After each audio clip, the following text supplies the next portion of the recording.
Chapter 1221. In the library of the Qi residence, Qi Yanglong looked at the middle-aged man who could not hide his fatigue and said sadly, "Your Majesty, how can a bow that has been taught for 20 or 30 years not break?" The emperor of the Zhao family smiled and said, "It can't be helped. In the past, I didn't have you by my side to assist me. If you had entered the capital 20 years earlier, I might have been able to live for 20 more years. It's just that life is difficult, and I have accepted it." Qi Yanglong sighed softly and then said seriously, "There's one thing, I don't know if I should ask." The emperor nodded and said, just as the previous secret letter said, "There's nothing that can't be said and nothing that can't be done." Qi Yanglong asked, "His Majesty can tolerate Tan Tanlung's wild and dissolute behavior, tolerate the drunken sleep of the yellow door guards when they're on duty, tolerate Zhang and Gu right under his nose, tolerate Bai Yan in front of him and Han Xingxian beside him, tolerate the two emperors, Jiangnan's literati discussing politics, and tolerate the scholars writing nostalgic poems. Recall the previous dynasty. You can never slack off on government affairs. In 20 years, you have accumulated as many as 9 million words.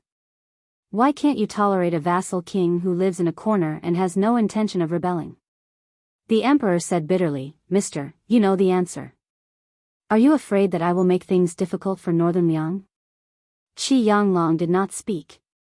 His eyes were bright as he stared at the emperor of the Central Plains who had been ambitious since he was young. He did not have the achievements of the previous emperor who unified the world, but his ambition was greater. The emperor felt the simple and unadorned scholarly atmosphere in the library. He was very familiar with this kind of fragrance when he was young.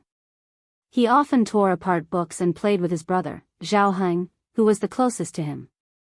On the other hand, he did not spend much time with his younger brother, Zhao Yi, who shared the same father and mother. The emperor was slightly absent-minded. Returning to his thoughts, he said calmly, "Don't worry, since the only person I can't tolerate is already dead, then Song Dongming of Deer City is still tolerable. If you want to ban the transport of grain and fully support Bailiang in resisting the Mang, I will listen to your advice. Tell the Ministry of Personnel and the Ministry of Revenue to stop making things difficult for Bailiang." The emperor continued, "Before Sir entered the capital, you had previously asked me how I would deal with Zhang Julu. In reality, it isn't that I find it hard to tolerate this Grand Secretary Zhang, but rather that the state of Zhao cannot tolerate him, so I must make a choice. To be honest, my reputation is far inferior to that of the late emperor. Before I ascended the throne, my father was ill. Before the crisis, he established a secret family rule for us princes. Regardless of who inherits the throne, we must emphasize culture and suppress military might. This is also the real reason why Zhao Heng lost to this humble one. He was too similar to the previous emperor. His military exploits were the highest among the 9 princes. If he sat in the north and looked to the south, he would be overlooking the world. Even if he exhausted the country's strength, he would still contend with Beimang. Back then, this humble one was still able to stop at a precipice, but Zhao Heng is destined to not be able to do so. I remember when he was young, he said that he wanted to use a jade axe in his hand to draw a border north of Beimang and south of Nanjiang. The Zhao family son of heaven, who could no longer be considered to be in his prime, had his back to Qi Yanglong. He reached out a finger to touch an ancient text, saying helplessly, "When it came to this humble one's son's generation, the eldest son Zhao Zhuan lost to the 4th son Zhao Zhuan. This is also the reason. A person who claims to be an emperor cannot be without ambition, but he cannot be too ambitious either. It is just that, however, Zhuan's reputation also lost to this humble one's father. Back then, it was already extremely difficult for me to keep the martial people in check. If Zhuan wants to tame the civil officials, he will also have a long way to go. With or without Zhang Julu's group of civil officials, it will be completely different. Once this humble one dies, with Zhang Julu alive for a year, regardless of whether he is in court or not, Zhuan will have his hands and feet tied year after year. Moreover, Zhuan is born with the demeanor of an elegant scholar. His temperament is romantic. Many times, even though he knows that it is wrong, he will still be soft-hearted towards those scholars who hold swords and brushes. Scholars, even if they truly care about the world, once they are asked to do something that benefits the common people, they will often be unable to do anything. Ambitious but incompetent. Such a civil official, the higher his position, the more terrifying he was. Actually, during the debate between Sir and Chancellor Wang in Shangyin Academy, I am leaning towards the defeated Chancellor Wang. However, these words are not easy to say in this humble one's position. The Liang kingdom has already lasted for more than 200 years, but in this humble one's opinion, the birth of this dynasty is in the first year of Yonghui. Compared to the 400 years of Defeng dynasty, how is Liang different from a baby in swaddling clothes?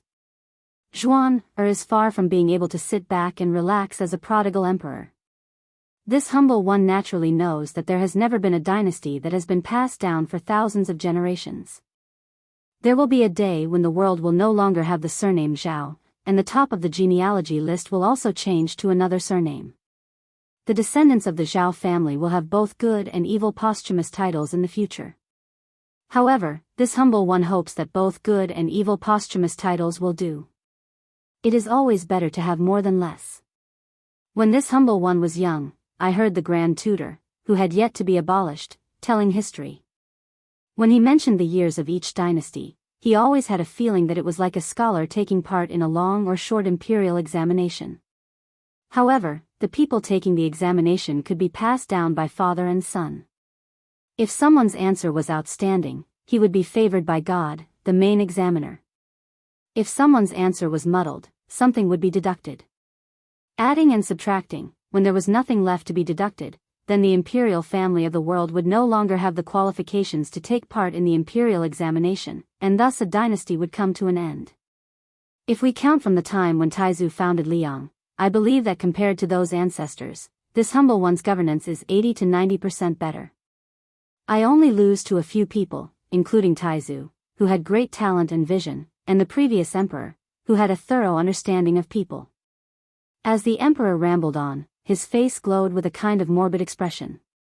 For a long time, it was the emperor who bared his heart, while the old man listened attentively, occasionally smiling knowingly.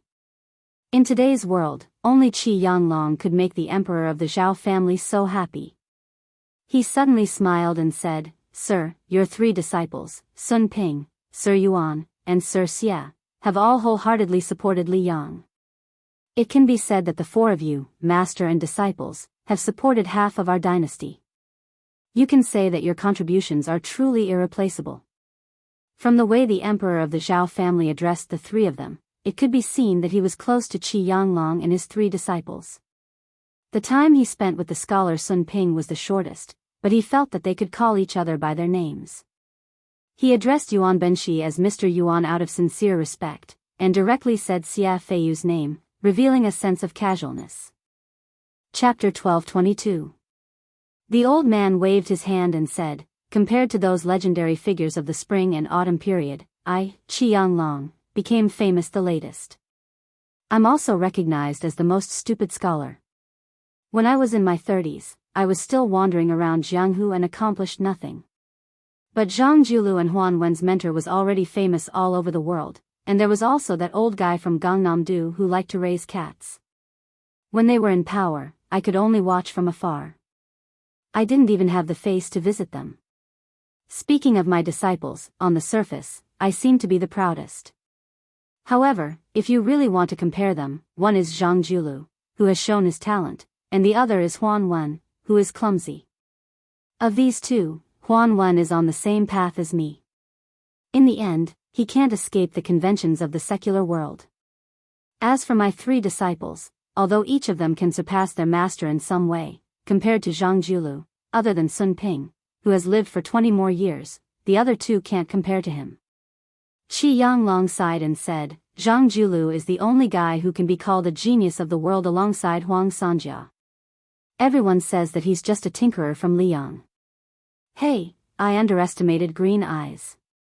This time I came to the capital, I didn't have the intention to start over. On the contrary, many of Zhang Julu's actions had to be too rigid, so I had to fix it. I'm the tinkerer. If it weren't for Zhang Julu, I wouldn't have been able to do anything. I would have stayed in Shangyin Academy for the rest of my life, doing the bullshit knowledge that no one cares about after a few generations. The old man looked at the emperor of Zhao family, stretched out his hands and laughed softly. Your Majesty, you're a good emperor. There's no doubt that you're talented and intelligent, but you still insist on making up for it with hard work. I dare say that in today's world, there's only an evaluation of generals. If there's an evaluation of emperors, in the past 1,000 years, starting from the great Emperor Qin's reign and counting the next 1,000 years, you can be ranked in the top 10. The emperor was stunned for a moment, then laughed and said, I can also get a similar evaluation of the top 10 masters in the world. Qi Yanglong also laughed and then nodded heavily. The emperor walked to the window of the Iron Sword Guqin library and looked up to see a flock of pigeons flying across the sky of the capital. He vaguely heard the sound of pigeons chirping. He asked self-deprecatingly, Sir, is it that I'm about to die, so my words are also kind? For the first time, Qi Yanglong didn't know how to answer. The emperor muttered to himself, how good would it be if Su Shao didn't have a son? Otherwise, that young man would die early in the Jianghu, but at the same time leave behind an heir. Then, I won't be stingy to give Su Shao the greatest title, give that young man a hereditary title, and invite Su Zhao's grandson into the capital to enjoy the special treatment that even surpasses that of Zhao Zhelong's descendants. As long as the Zhao clan rules the world, the descendants of the Su clan will enjoy a day of prosperity. Qi Yanglong was silent. Qi Yanglong answered slowly, decentralization. Completely breaking up the local forces. But this has to wait until the world is unified. When the time comes and Beimang is annexed, according to the current system of Liang's 4 major prefectures, counties, and prefectures, the head of a Dao is just a civil and military division between the Jidushi and the Jingshi. As long as the Jidushi completely overpowers the Jingshi, he will be no different from a country's monarch during the spring and autumn period. Liang has suffered the calamity of being separated by the military. We must not repeat the same mistake. Especially after taking over the northern Mang, in addition to the original 14, there would be a total of more than 24 provinces. It might seem like a lot, but at the present level of postal stations, except for the hinterland of the Central Plains, most of the provincial governors and governors were far away from the emperor. The establishment of the Dao level was originally a temporary establishment, and it would be abolished later. Not only that, the 30-plus provinces in Liang now had to be further divided, with some large counties singled out as provinces. Under the premise of maintaining the civil and military co-governance and the checks and balances between each other, there should be 80 provinces in the world in the future. Moreover, the provincial governors and generals of each province had to be rotated every 4 to 6 years. During the rotation, they had to go to the capital to meet the emperor. There won't be too much resistance when this is implemented. After all, when the time comes, the civil and military heads of a prefecture will have real power and their official ranks will be high. Everyone will be happy to see this happen. Even if some of the current Jingshi and prefectures are resentful, they won't be able to resist the urging of their subordinates. If they dare to go against the trend, they will be digging their own graves. The imperial court won't even need to do anything. Qi Yanglong hesitated for a moment. He raised his arm and made a clenching and unclenching gesture. Only then did he open his mouth and say, "This is decentralization. The next step will depend on the ability of the future Zhao Emperor to decentralize. Decentralization can't be too tight.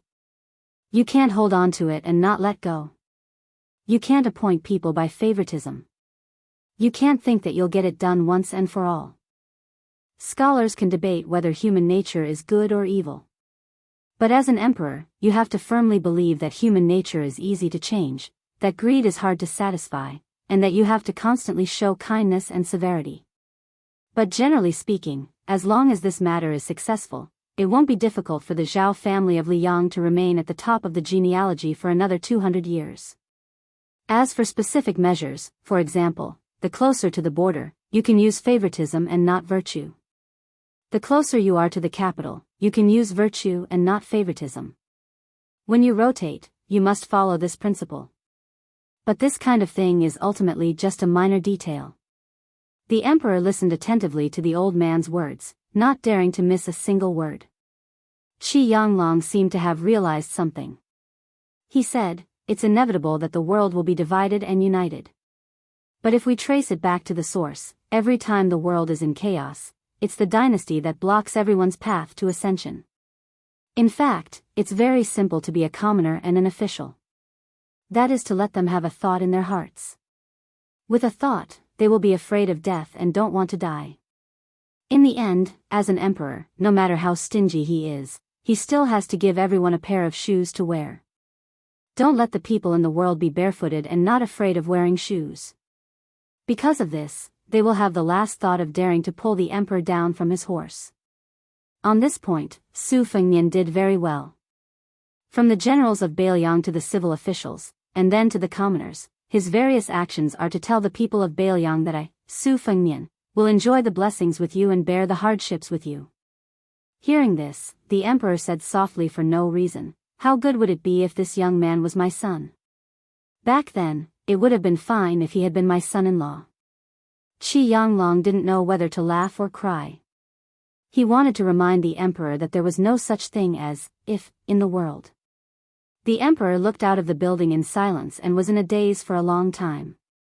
Qi Yanglong was also in a daze. This was the first year of auspicious talisman. After autumn, many people felt uncomfortable. But in reality, even more uncomfortable waves were still to come. When the frost killed all kinds of grass. Many people would die, and many people who had already gotten rich would die. The emperor suddenly turned his head, tears streaming down his face. Teacher, I don't want to die yet. I still want to see this world, from the south to the north, a few more glances.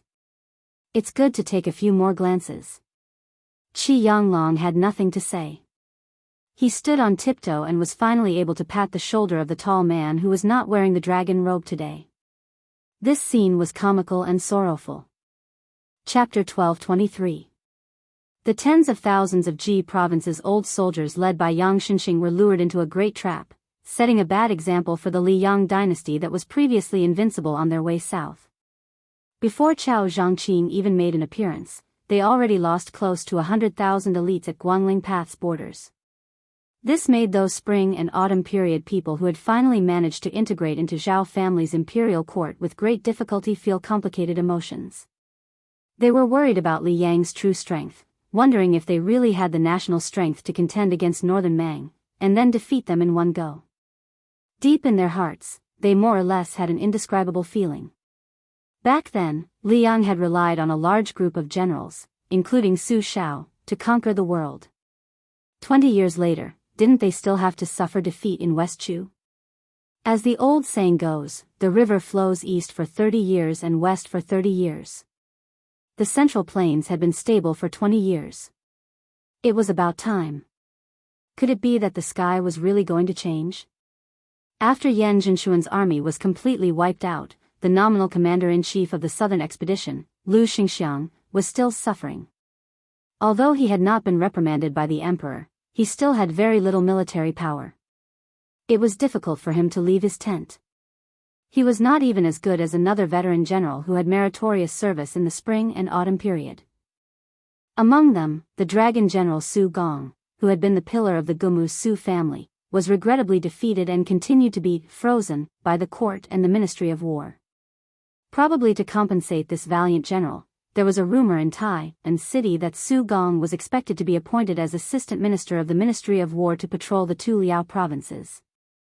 Following the second large mobilization of troops from Liang's capital, West Chu was not willing to fall behind. Riding on the east wind of two consecutive great victories, a young man named Ko Jianghuai, who had risen to fame in the western frontier, followed closely behind, and fought a series of dazzling and beautiful battles. In the eastern front, in a confrontation with the Prince of Guangling, Zhao Yi, who had a unique understanding of military strategy, he actually had a firm grasp of victory. Within 20 days, he had conquered Huangyan Pass, Daijais, and 6 other places, including Huangyan Pass and Daijais. In particular, this man's 3,000 personal guards, called the Flying Ape Army, were able to cross rivers and streams with their armor, as swift as apes. They shone brightly in the Battle of Shiping Mountain on the eastern front. Moreover, Ko Jianghuai's military strategy was treacherous. Not only was he good at long-distance raids, every time he captured a city, he did not defend it. He had intercepted and killed Zhao Yi's reinforcements 4 times. Except for one time where he failed, all 3 times he wiped out the reinforcements. Until now, he had already beheaded more than 10,000 people, and his military service was illustrious. As a result, on the Eastern Front, a large area of transition zone that originally belonged to Zhao Yi to delay West Chu's eastern advance had been cut into pieces. It had fallen to the point where no one dared to defend it, and no one dared to save it, allowing Ko Jianghuai's troops to come and go like the wind, slowly nibbling away. Unfortunately, Zhao Yi's right-hand man, Lu Xingxiang, had already been promoted to assistant minister of the Ministry of War and could be considered a member of the imperial court. Moreover, he was the main general of the southern expedition, so he definitely could not contribute to the spring snow building. The infantry general, Zhang Erbao, stayed in the southern border. Zhao Yi did not feel that a fledgling Ko Jianghuai was really worthy of Zhang Erbao's crusade. Qiao Chongqing was more suitable. In the end, Zhao Yi used the 500 Li Express to order his trusted subordinate, General Heng Jiang, Song Li, to immediately return to the spring snow building from the northern gate of Guangling. The famous general of Guangling, who took advantage of the rich merchants and profited without restraint, seemed to be in no hurry. It was said that General Heng Jiang, who had a hobby of collecting beauties, had also taken in 2 beautiful women who had met with misfortune on his way south. That was not all. In order to urge this person to quickly head south to defend against the enemy, the Guangling prince even sent his eldest son, Zhao Yuang, out of the city to receive him grandly. It was obvious how much he relied on this general of fortune. If this was only the internal problem of Liang, then the external threat was like a black cloud pressing down on the city, threatening to destroy it. Beimang's million-strong army had begun to head south. Not only were they eyeing Beiliang covetously, but they were also eyeing the fertile lands south of Beiliang, the Central Plains. In the first year of Xiangfu, this eventful period, it seemed like there really couldn't be any more trouble. Great Peace City was bustling with noise and excitement. A white-clothed monk who had previously traveled 10,000 li to the west alone left, and then came Qi Yanglong, whose knowledge was as high as the heavens. During this period of time, there was another nameless small figure who occasionally popped his head out, but he quickly returned to silence. Meanwhile, the reason why he was remembered and chatted with for a bit was all thanks to Grand Secretary Zhang's comment, "The Bureau of Weapons is not enough to accommodate talent." Regardless of how high or low the Grand Secretary's comment was, this youngster who caught a glimpse of the imperial court was called Sun Yin, a Beiliang person who Great Peace City loathed the most. Now, he held a post in Minxia province, and could barely be considered a low-ranking person. However, the reclusive Sun Yin was quickly forgotten by the capital, to the extent where he couldn't even compare to the little Taoist master Wu Shizhen who came down from Green City's mountains to the capital. After Tantanon kicked up a ruckus in the Ministry of War's Lu Baijia, not only was Huan Wen not blamed by the imperial court, there were instead rumors that Tantanon might very well become the first great figure who completely grasped control of the entire Minxia province in Liang dynasty. His official rank would also begin to truly be on equal footing with Zhang Julu, rising up into the top few first rank in the dynasty. Not only that, there were also people who said that Tantanon's exceptional promotion this time was the emperor's move to kill 2 birds with 1 stone. Not only was it to pave the way for Qi Yanglong to become the head of the Hall of Secretaries, but if the rumors were true, then the 2 departments of the Hall of Secretaries, which were only nominally divided between the 2 departments of the Hall of Secretaries, would completely break away from the control of the Grand Secretary. At that time, the situation where the blue-eyed girl could cover the sky with one hand in the spring of eternal Hui would obviously be gone forever. As for whether this was true or not, there were probably only a few people in the entire Liang dynasty who dared to pat their chests to confirm it. In fact, one of the 2 main parties involved, Huan Wen, also didn't know what the situation was like. However, Tantanon, who was about to be trampled on in front of his house, didn't seem to care at all. On the other hand, the noblemen of the Minxia province couldn't sit still and used various methods to bring wine to the temporary left servant Shi's mansion to ask for the inside story. Tantanon didn't pretend to be profound and only told them that this was a wonderful thing, and that if he got it, he would be lucky. Tantanon also bluntly said that if he, Huan Wen, could be promoted, his original position would definitely not flow into the field of others. Even if he had to go to His Majesty and make a scene, he would shamelessly promote him from his own Minxia province. As soon as these words came out, everyone in the Minxia province was delighted. Chapter 12:24. While Minxia province's undercurrents were surging, Sun Yin, who held the post of minor 8th rank clerk, still left on time every day. When Grand Secretary Zhang's comments were widely circulated, there were rumors that Sun Yin would advance to minor 6th rank Fu Baolang. After all, this post could still be considered one of the Son of Heaven's close ministers. Even though it couldn't compare to last year's newly established study office clerk, who was always by the monarch's side, it was still enough to make the younger generation of influential families rather envious. However, this matter was quickly left unsettled. Minxia province's officials didn't like this reclusive outsider to begin with, happy to see him fail. Sun Yin's position as clerk was something Tantanon temporarily added with a wave of his hand. The old 6 clerks all tacitly joined hands to exclude Sun Yin. In reality, Sun Yin spent every day in Minxia province's yamen doing nothing, to the extent where he didn't even flip through books or practice writing. He just sat in the darkest corner of the clerk's room. Other than staring blankly, there was nothing else to do. At first, even the clerk's head felt restraining fear towards this young scholar, but in the end, he was someone Tantanon personally appointed, so for better or for worse, he still had to leave him a bit of face. How he secretly tripped him up was one thing, but on the surface, he could still act amiably. However, as time went on, he discovered that after left servant she threw this fella into Minxia province, he didn't pay him any attention at all, not once summoning Sun Yin alone. The only time he stepped foot in was when he discussed past and present with an old and experienced clerk. From start to finish, he didn't even give Sun Yin a single look.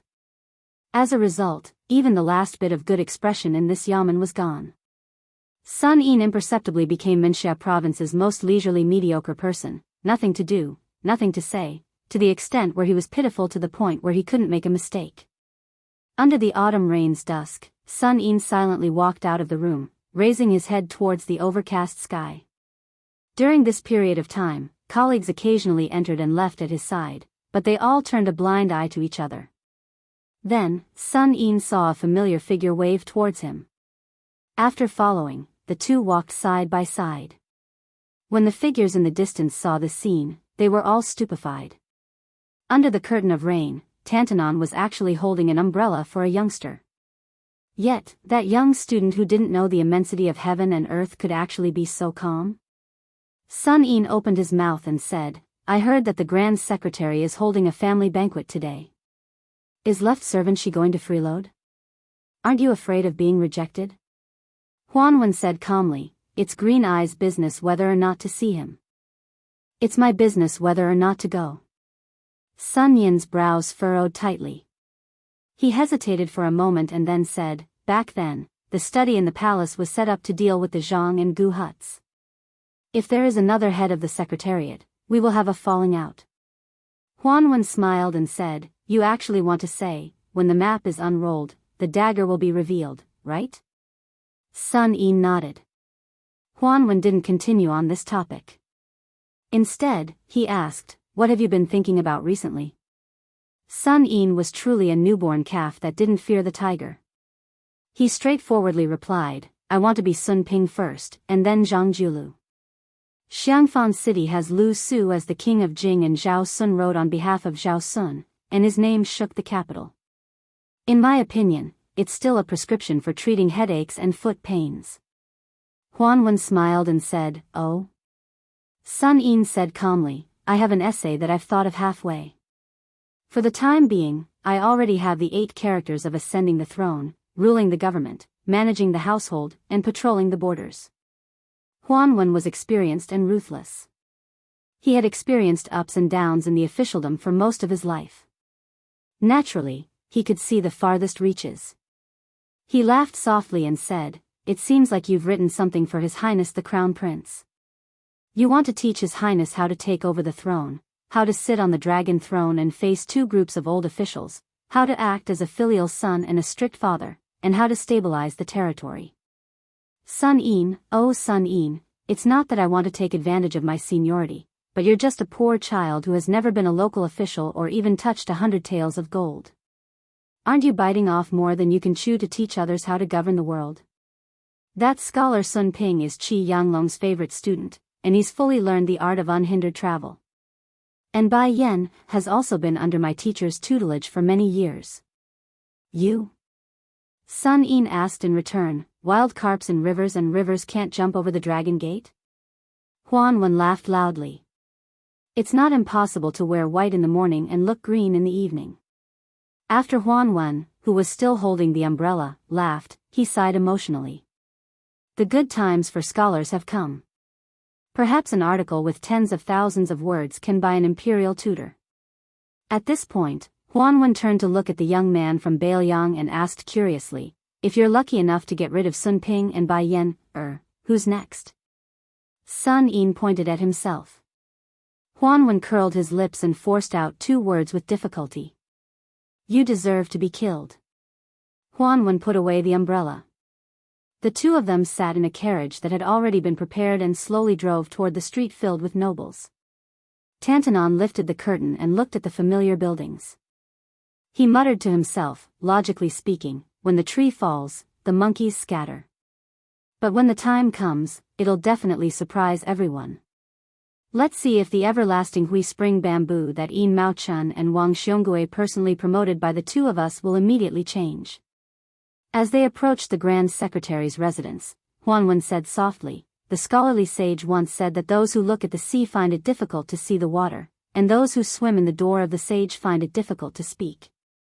But in the future, there will be more and more people like you outside the door of the sage in the imperial court. I'm afraid that once you have the power of the imperial court in your hands, you'll be responsible for all the people of the world. Sun Yin was silent. When they arrived outside Zhang Julu's residence, Tantanon opened the umbrella and got off the carriage. As Sun Yin expected, the embarrassed Zhang clan gatekeeper told Tantanon that today was the Zhang clan's private banquet and that outsiders were not allowed to enter. It was clear that Tantanon had now become an outsider. Huan Wen didn't make things difficult for the gatekeeper, who couldn't be more familiar with him. He nodded lightly and turned to walk down the steps. Sun Yin didn't immediately follow. He looked at the old man's back and then at the dark sky. For some reason, there was no setting sun or afterglow above his head, but Sun Yin still felt that a certain someone had single-handedly propped up an empire and walked into the twilight. With Zhang Julu's death, the empire's last ray of afterglow would also dissipate. Huan Wen had probably finally realized that the young man wasn't keeping up with his footsteps. He stopped 100 steps away from the carriage and turned his head to look. He saw that young man with steady steps. He could see from his body a kind of vitality that he himself had once possessed in the past. Turning the tide, who else could it be but me? He still remembered that a long time ago, within his benefactor's sect, from top to bottom, it was publicly acknowledged that only 2 blue-eyed people could be one Huan Wen. But Huan Wen had never thought this way. Even though his benefactor and Emperor Xian had decided that he, Huan Wen, would be the head of the Minister of Affairs. He had also been willing to serve as a foil for his best friend, Zhang Julu, for several decades. Huan Wen suddenly laughed and handed the umbrella in his hand to Sun Yin. In the future, it's up to you to hold it up. Chapter 1225. There were many barbarian creek between Shu Zhao. The late Emperor of Liang had once patrolled this area. There was actually someone who dared to assassinate him.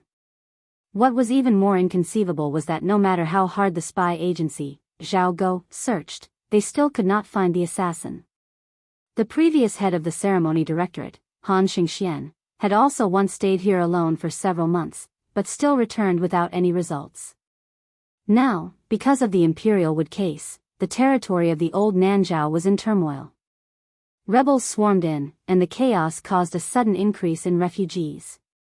The refugees all joined in, and the situation became more and more intense.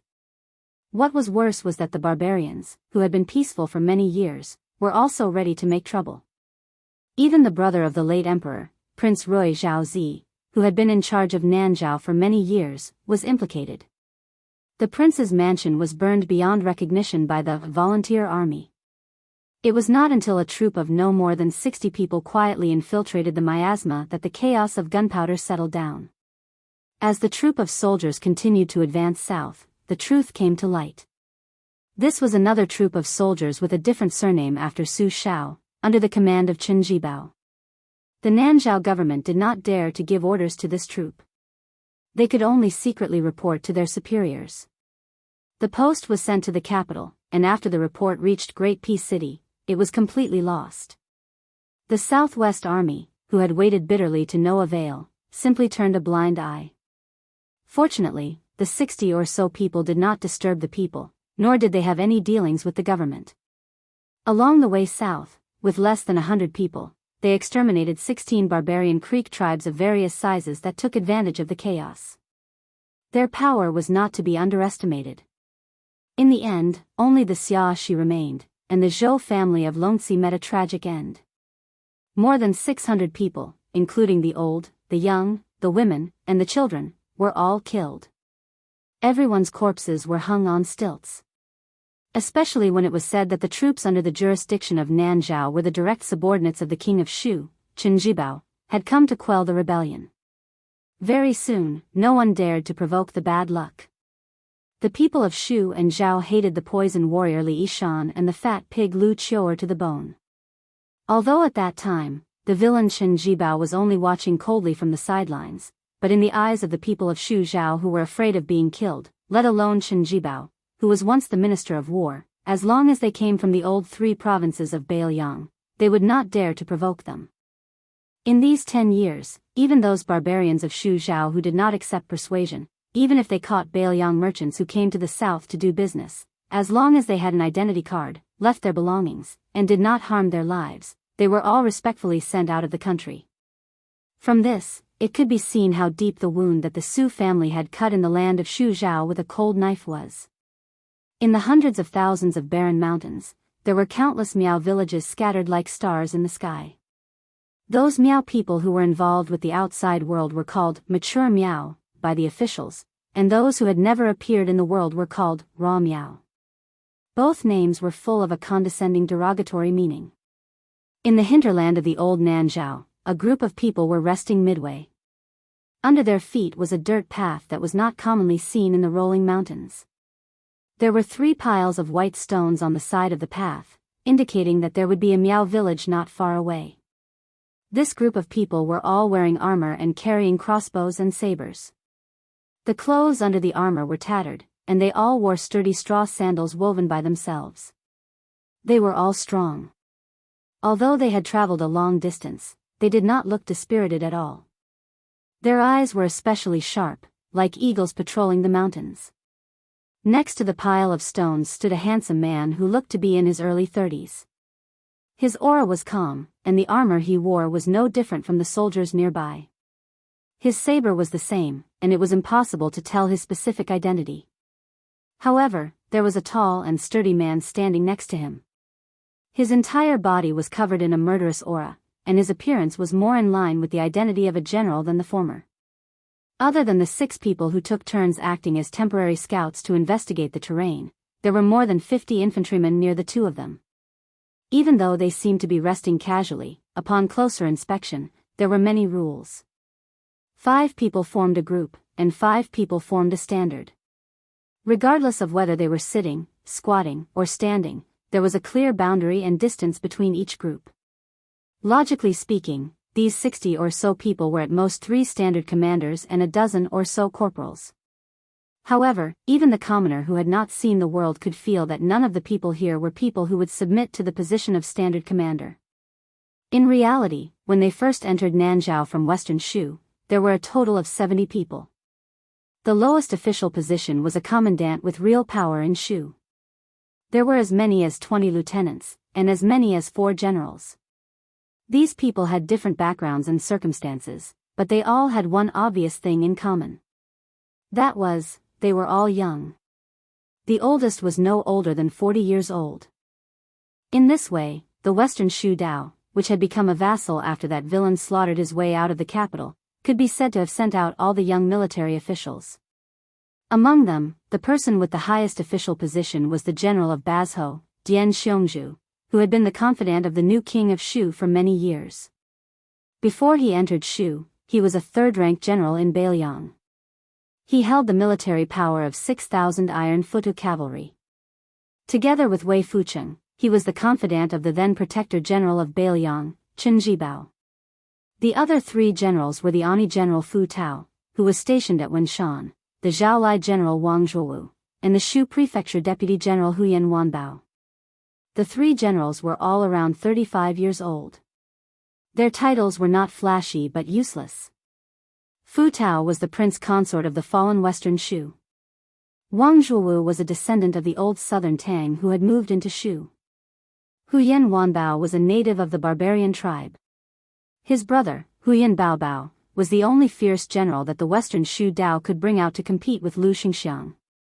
With such a group of fiends and gods of death gathered together, it was no wonder that they were able to move through the territory of the old Nanzhao like there was no one there. After more than 40 battles, large and small, only 8 people had died, and 2 of them had died of illness. However, other than that time when they encountered the 3,000 rebels who had fled to the border, Dian Xiongnu and the other 3 generals had personally gone out to kill the enemy. Other than that, they had only looked on with folded arms. Even if the news of the military merits and casualties of this group of soldiers and horses were spread out, it was believed that no one would believe it. Dian Xiongnu, whose hair was disheveled like a lion, gritted his teeth and said angrily, according to the spy report that Zhao Go gave us, that Western Shu bastard surnamed Su has been hiding in the stronghold up ahead these days. When I catch him, I must peel off his skin and pull out his tendons to prevent him from daydreaming about reviving his country. Chapter 12:26. When Dian Xiongju was talking to himself loudly, no one interrupted him, which made the former Bailiang's 4 fangs even louder. During this journey, Wei Fucheng, Master Wei, had to stay behind in Shishu Dao to preside over the overall situation.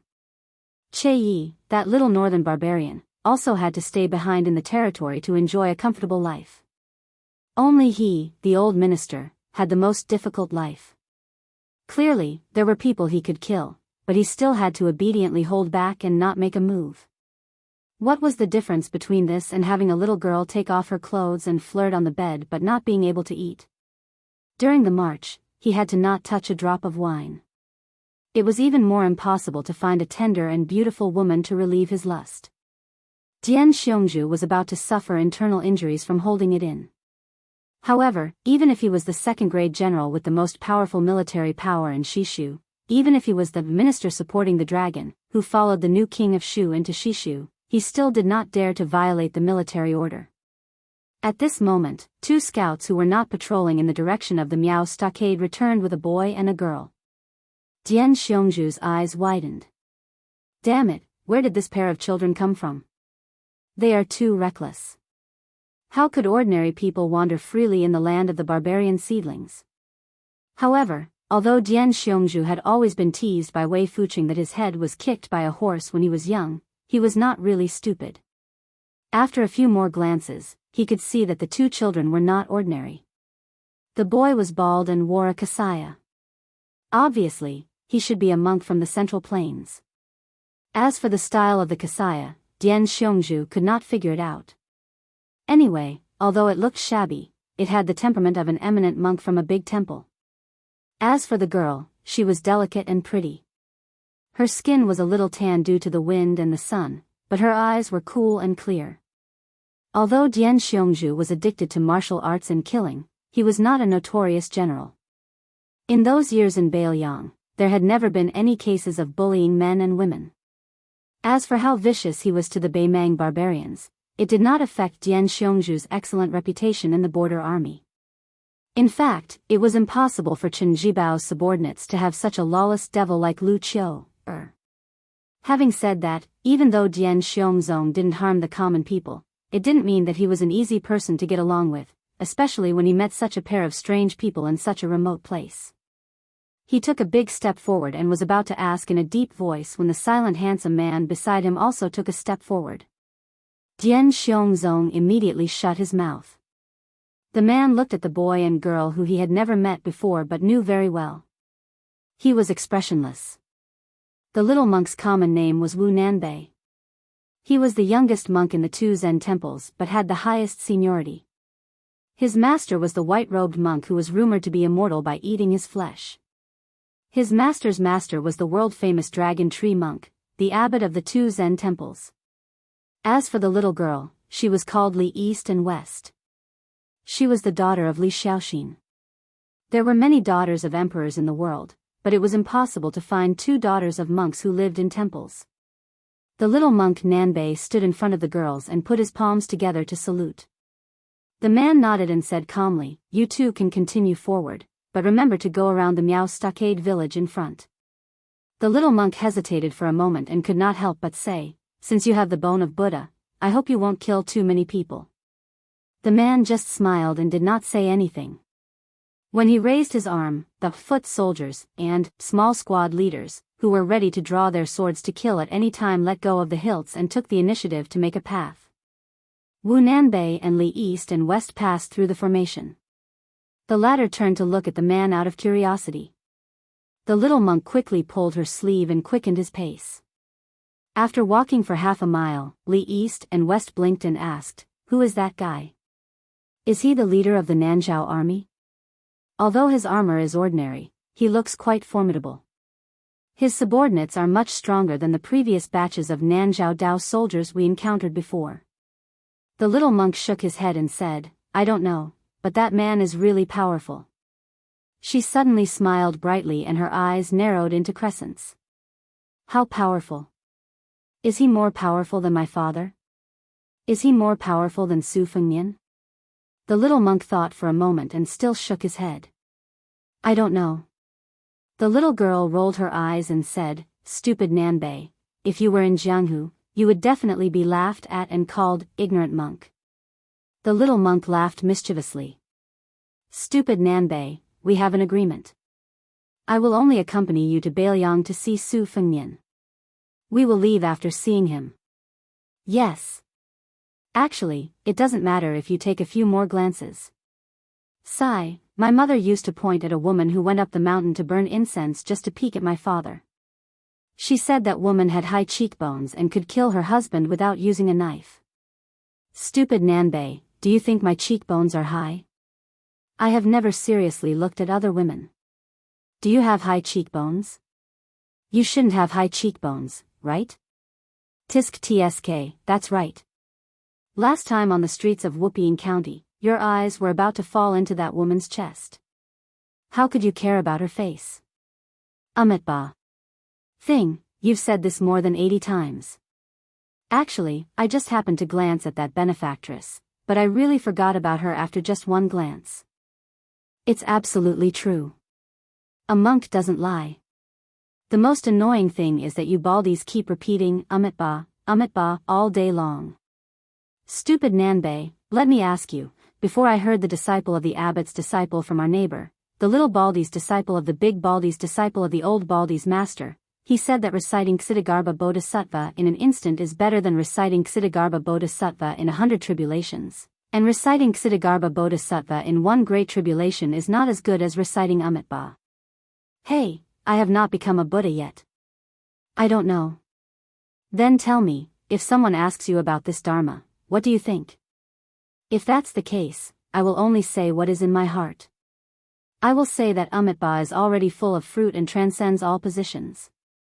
However, Bodhisattva does not belong to the land of Buddha and is not full of fruit. However, this does not mean that there will be a great difference in merit if you recite the two separately. Master said that Buddhism is not the same as officialdom. It does not pay attention to the size of one's backing. It is about being free. Tathagata Buddha, Tathagata Buddha, Tathagata Buddha, Tathagata Buddha. Doesn't that mean you did not say anything? Ha! The 2 Zen temples had 2 Zen. The little monks of the north and south only had 1 Zen. Buddhism emphasized 3 conversions. Conversion to Buddha, conversion to Dharma, and conversion to monks. However, Wu Nanbei felt that he had one more conversion. North and south converted to east and west. Wherever she was, that was his land of Buddhism. Then he felt a little guilty. It had been a long time since he bought rouge. The little monk touched his bald head and frowned. He sighed softly. He probably could not become a Buddha in the eyes of the world. Chapter 1227. Dian Xiongzong looked at the beautiful scenery of the Miao Stockade village. The terraced field spread up the mountain, the green water at the foot of the mountain like a ribbon, and the stilted buildings were clustered together. It was hard to imagine that this was the scenery that the Central Plain scholars talked about. However, Dian Xiongzong was a rough man. Moreover, he did not come all the way south to enjoy the scenery. He had seen dozens of such isolated stockades, and many of them had been turned into ruins by the knives of his subordinates. Dian Xiongzong looked back at the silent army behind him and grinned, revealing his yellow teeth that spoiled the scenery. He withdrew his gaze and carefully looked at the general standing beside him.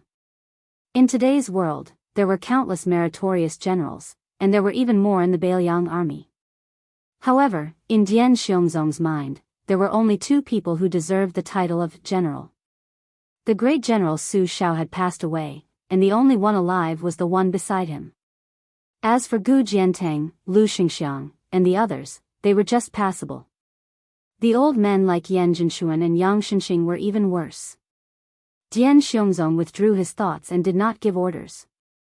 Since leaving Shu, more than 60 people had developed enough tacit understanding and should have known what they were doing. Moreover, not to mention King Fu Tao, Wu Huyan, and Bai Yan, who were real high-ranking generals, none of them were really ordinary soldiers. Any one of them was a person who could not be underestimated in the officialdom of Shishu. Before leaving Shu, there were also some fearless troublemakers who were unruly and difficult to tame. Weren't they also convinced that they were more obedient than his wife? Along the way, from the initial mutual suspicion and contempt, to the end, everyone took the lead, everyone was wounded, and everyone regarded each other as fellow soldiers who could exchange their lives. It seemed unimaginable, but Dian Xiongzong was not surprised at all because this was the invincibility of the person he followed. That person's military strategy had always been very simple. It was nothing more than two kinds of generals and soldiers.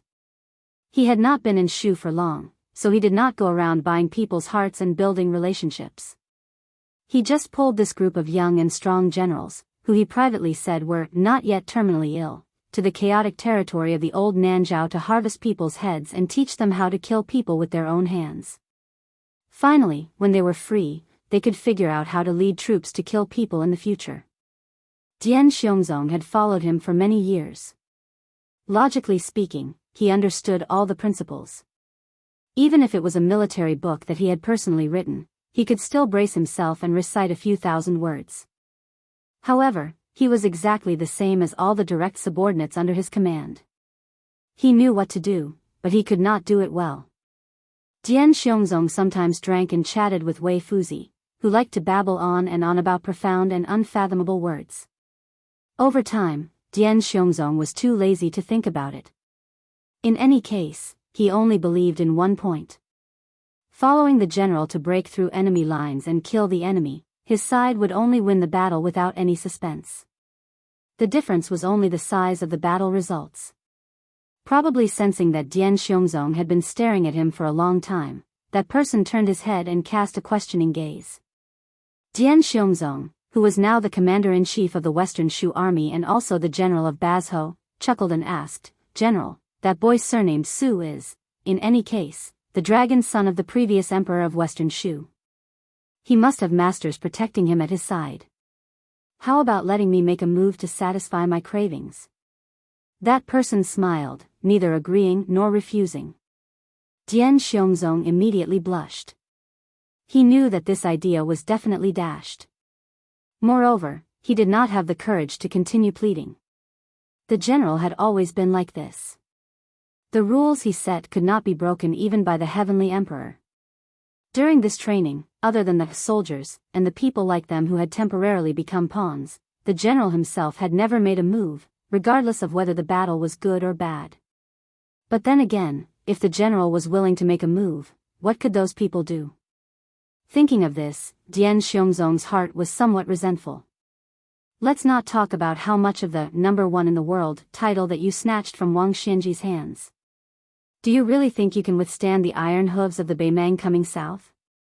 Dian Xiongzong seemed to have forgotten that if someone had told him that His Royal Highness could become a martial arts expert, he would rather believe that he was a woman who could give birth to children. When His Royal Highness went to Mount Wudong to cultivate, whether it was him, the teacher Wei Fucheng, or a group of Bailiang generals, they had all ridiculed him. In all likelihood, this kid had taken a fancy to a beautiful Taoist nun on Mount Wudong. Practicing the blade was not too clever of a cover. Ani General Fu Tao, Zhaolai General Wang Chaowu, and Shuzhou Deputy General Huyen Wanwan were respectively nicknamed Prince Consort, Foolish Young Master, and Tiger Eater. The three of them had completely different natures, but without exception, they were wholeheartedly convinced by that taciturn man. Wang Chaowu came from a noble family. In his free time, he could speak freely with that person, talking about books, gold, stone, and exegesis. It was not strange that the martial arts fanatic Huyen Wanwan could talk about martial arts with that person. However, Fu Tao was famous for his unsociable temperament, yet he could chat happily with that person. In any case, Dian Xiongnu was not surprised. The general seemed to have never lost a battle in his life. On the battlefield, the Liang court and common people all knew of his military exploits. In the field of love, wasn't it the same? He had just arrived at the Western Shu Road, and he had already been praised by the Rouge for his beauty, xia, and love at first sight. As for the officialdom, even His Majesty the Emperor held the general in high esteem. As soon as he entered the capital, he made the general the Minister of War. Currently, he was the Shuang Lu of the Ministry of War. Lu Baijie and Lu Xingxiang were only assistant ministers. How could they compare to their own general? In the Miao stockade village near the mountains and rivers, when they saw the brazen intrusion of this army, almost all of the Miao people knew that they were in a dead end. These Miao people, who were supposed to be isolated from the world, had unexpectedly taken out swords and armors from nowhere. Most of these armed people were old.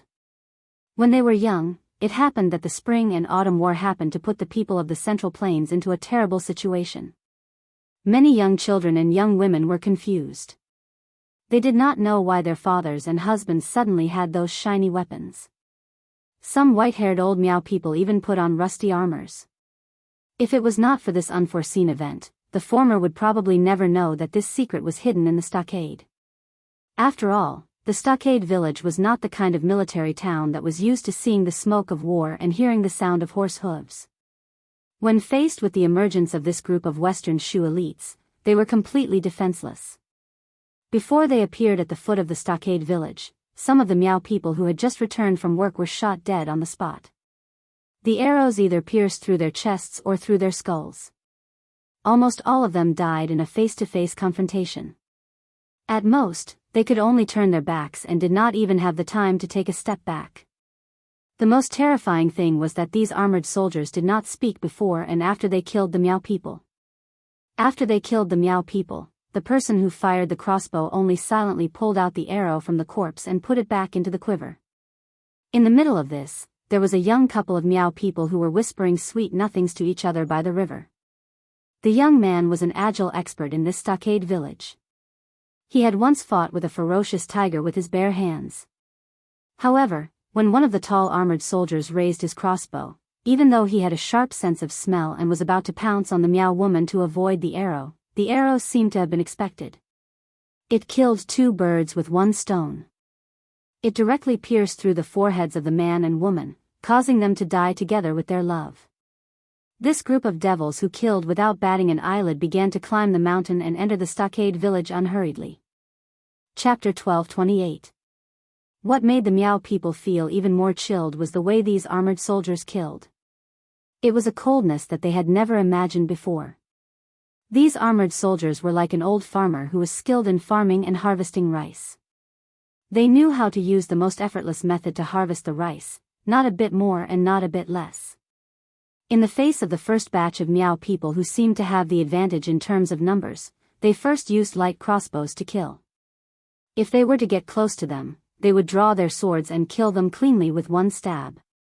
There was absolutely nothing fancy about it. If someone was lucky enough to escape the first stab and both parties brushed past each other, the armored soldiers holding swords would not break the advancing formation and fight with them. Instead, they would boldly and confidently let the armored soldiers beside them or behind them deliver the second stab. When more than 40 Miao people were dead, no one could escape the second stab. This scene was not too bloody and could even be said to be very clean.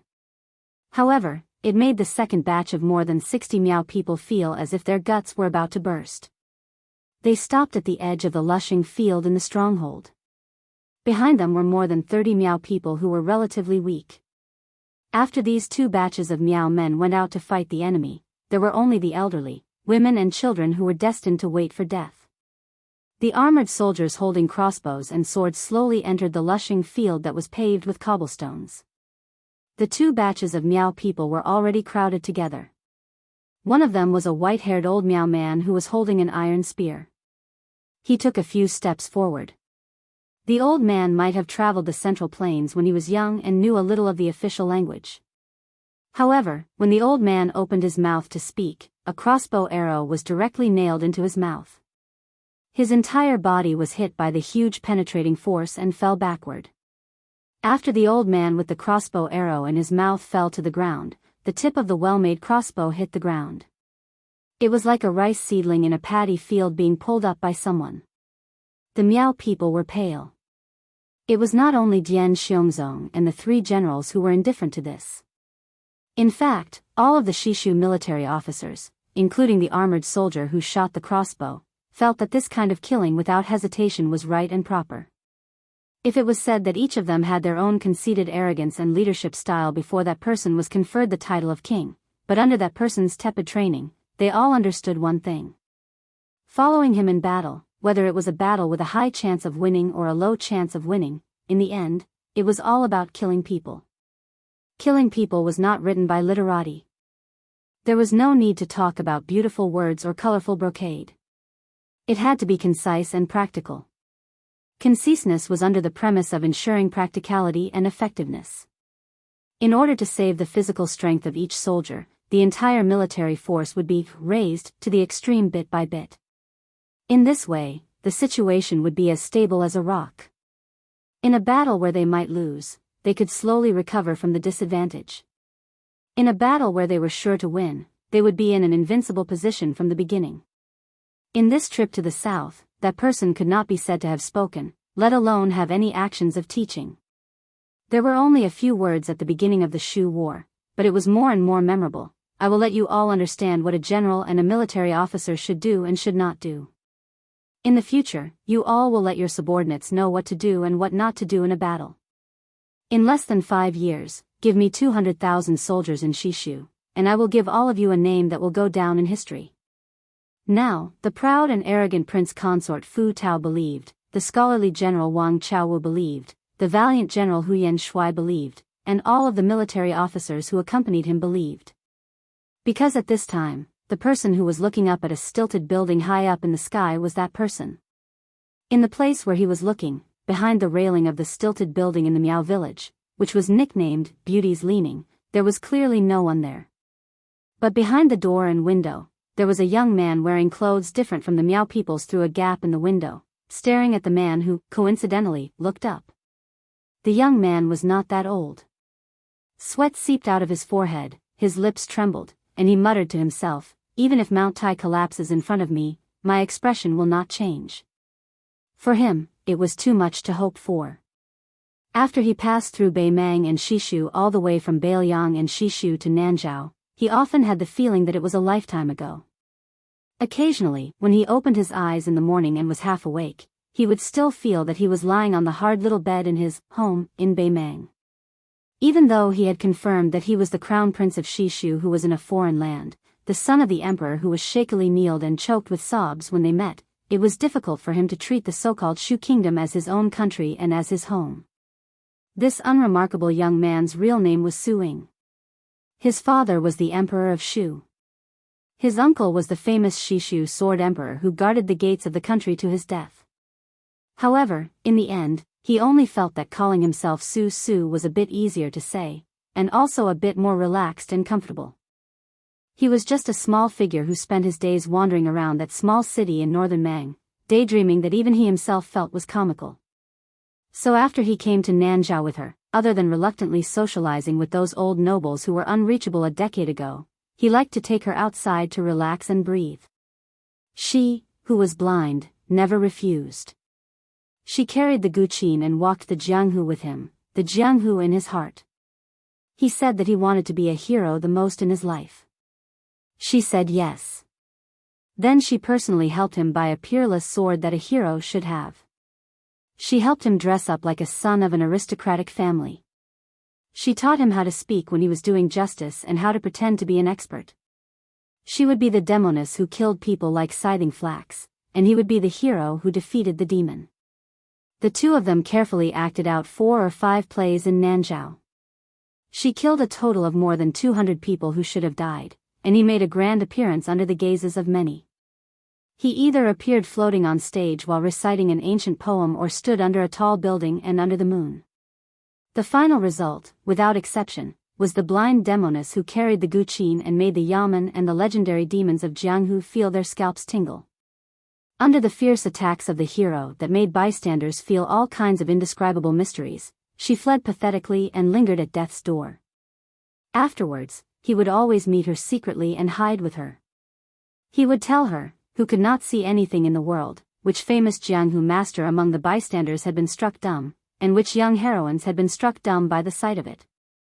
She always had a tranquil smile and did not speak.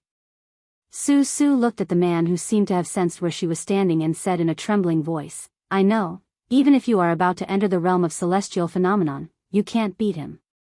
The blind Guqin player who had almost taken Su Fengnian's life in the rainy alley grunted, his expression calm.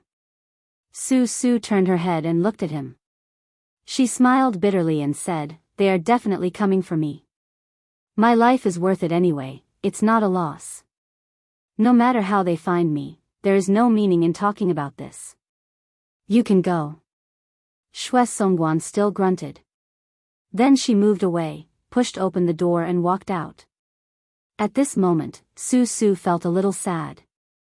Husband and wife were birds in the same forest, but when disaster came, they flew separately. But she was still not his wife. If she was, how good would that be? Then even if she left alone, he would be willing. Suddenly, Su Su woke up and madly rushed out of the room. Then he saw her float away and land in the lushing field, standing in front of the armored soldiers. Su Su suddenly cried and laughed. This young man who had been as timid as a mouse in a foreign country for more than 20 years, this young hero who had stupidly sprained his ankle in their play not long ago, was full of heroism for the first time. He leaned against the railing and yelled at the top of his lungs, "Wife, wait for me." But Shui Songguan did not allow his heroism to reach the clouds for too long. She pulled off the cotton cloth wrapped around the Guqin and lightly plucked a string. Su Su, who was leaning behind the beauty, immediately fainted. Then she, who was blind, turned her head and looked back. She only felt some regret. Everyone said that the Chu Sanren had died. She could not see, he could not hear. Chapter 1229. Huyan Swan, who loved to cook the brains of tigers, frowned. The Yuzhou deputy general, whose stature was the shortest among the many Shu armored soldiers, did not look at the blind zither player who had walked right into the trap. Instead, he pointed at the railing of the stilted building. Then, Dian Xiongzhao saw a thin, short, and childlike shadow suddenly dash out, carrying away the Western Shu crown prince who had fainted. It ran along the railing of the railing, and just as it was about to leap out of the stilted building, Huyan Swan's Shu knife nailed into a pillar. The handle of the knife instantly sank into the pillar. The black shadow carrying Su Su twisted its body into a deformed position as it charged forward, barely dodging Huyan Swan's throwing knife. Carrying Su Su, it directly broke through the railing and charged into the sky outside the building. In an instant, a torrent of crossbow bolts unfolded on the lushing field. The blind zither player, Shui Songguan, tilted her head slightly. She plucked a string, as if adjusting the tone. The dozens of powerful crossbow bolts shattered in the air. Then, the female zither player bent her pinky finger, hooking the first string with a powerful and respected sound. The string drew a beautiful arc, but it never fell. At the same time, her left thumb fiercely drew the remaining 6 strings. The prince consort, Fu Tao, and the southern Tang's old young master, Wang Daowu, stepped out at the same time, each chopping out a knife.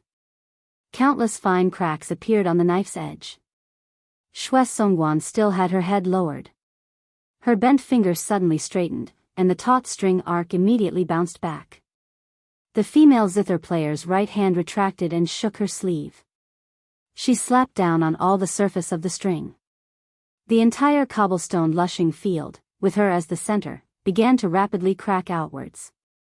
Of the Shu-armored soldiers, Huyen Swan was the vanguard, the only one who did not retreat but instead advanced. This short and small general, who no longer had a knife in his hand, lowered his head and bent his waist, directly pulling out Dian Xiongzao's knife. With a sinister smile on his face, he strode 3 zhang away with a single step. When his foot landed, the tip of his foot tapped against the ground, and he moved horizontally. The cobblestone he landed on completely exploded. Afterwards, Huyen Swan tilted his head, a flower of blood immediately blossoming from his ear. Huyen Swan, who had a piece of his ear sliced off by the formless zither sound, was not angry. Instead, he laughed and continued to charge forward. After charging for several steps, his body flipped sideways in the air.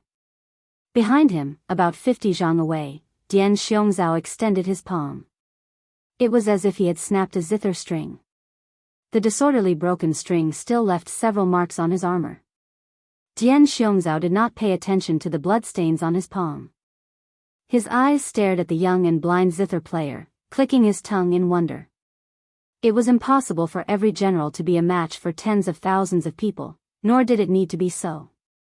Just like Dian Xiongnu, who was recognized as having outstanding martial arts strength, was actually just a level 2 expert.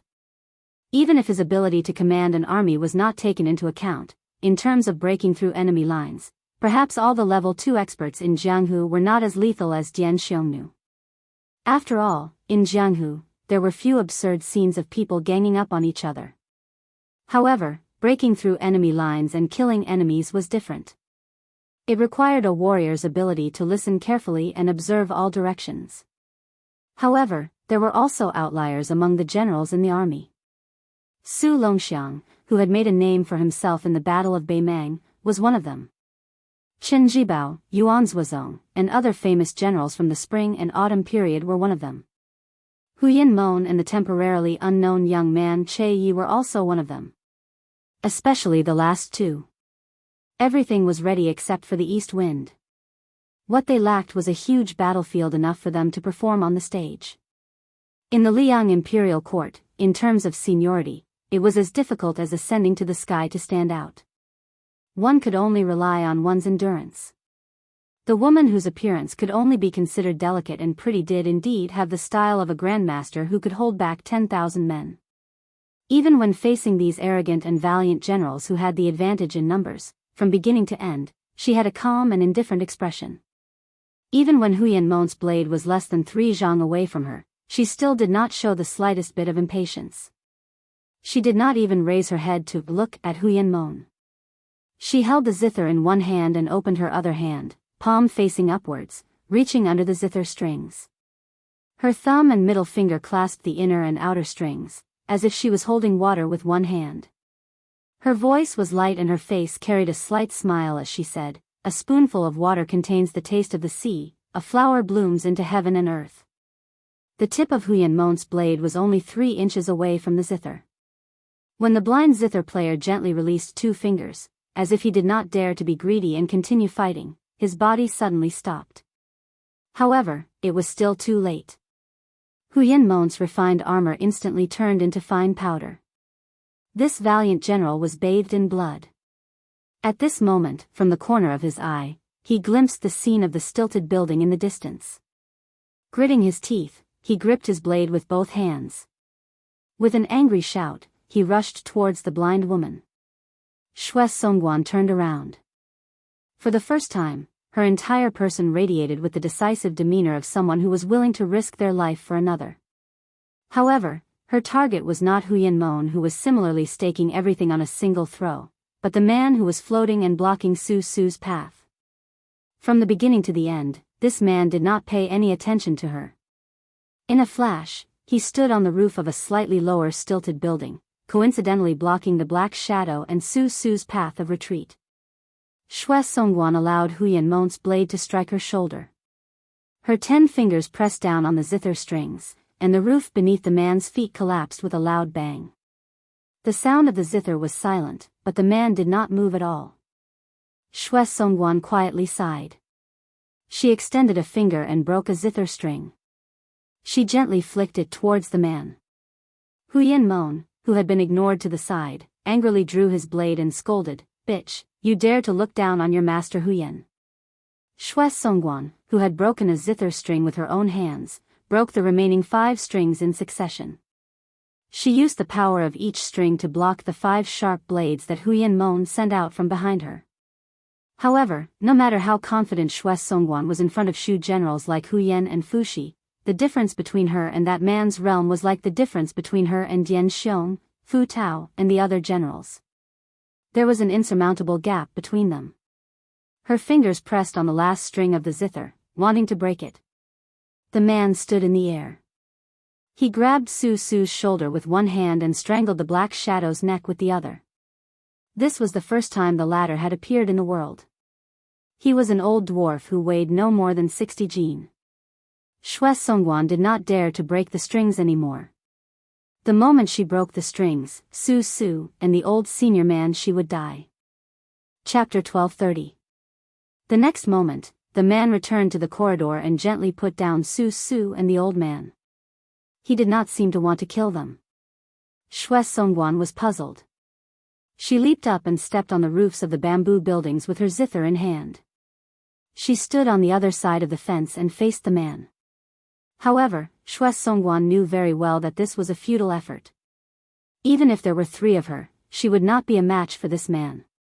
Even if the blacksmith who had once forged a sword for the Sword Emperor of West Shu was here, it would be meaningless to join forces with the dwarf senior who was pretending to be dead and was known as the master of the 36 barbarian streams. The majestic man glanced at the old man who was curled up on the ground. He smiled and said, "Senior Mengu, don't you think it's a bit outrageous to pretend to be a grandson in front of a junior like me?" The dwarf old man closed his eyes and muttered, "Whoever is better at martial arts is the grandpa. Just treat me as a grandson who is already dead. Don't bother about me." Huyan Swan, who had been infuriated by the blind zither player, stepped on the roof and rushed over. He jumped up high and was about to attack when the man calmly said, "Shu Hu, stop." Huyan Swan stretched out his hand and grabbed the eaves, hanging in the air. His entire body was covered in a thick stench of blood and hostility. However, after the man spoke, he obediently retracted his saber and gently landed on the beauty's back. He squatted down and sulked. The man looked at the female zither player and spread his hands. "Wake him up. I have something to say." Shue Songguan hesitated for a moment. She walked forward and gently woke Su Su up. Su Su, who was still in a daze, finally understood the situation. He stood up and stood in front of Shue Songguan to protect her. He said in a trembling voice, "If you want to kill me, do it to me. It has nothing to do with her." The dwarf old man, who was playing dead on the ground, could not help but roll his eyes. It was really embarrassing to be such a brat's follower. If it were not for Zhao Dingxiu, that old bastard, begging him, he would not have been willing to get involved in this mess. Back then, he had almost pulled out the tendons of that man-cat and skinned him. He really did not want to have anything to do with the experts of the Central Plains anymore. What's more, this bullshit crown prince of Shishu was also a disappointment. How was he worthy of serving and risking his life? He was timid and short-sighted. All he knew was to wander around and pretend to be a hero. He didn't do any proper work and just muddled along. Shishu might as well not have such a crown prince who returned to his hometown in glory from Beimang. Then, Su Su asked a question that made Huyan's face twitch. "Who are you?" The man was stunned for a moment before he chuckled and said, "Chen Jibao." Su Su was so scared that he took a step back. His legs were weak. Fortunately, Shue Songguan supported him, so he did not collapse on the ground. He was the villain too from the Great War of Spring and Autumn. He was the white-clothed soldier immortal mentioned by the current emperor. He was Gu Jintang's descendant, Liu Baijie's predecessor, the minister of war of the Liang dynasty. He was now the king of Shu.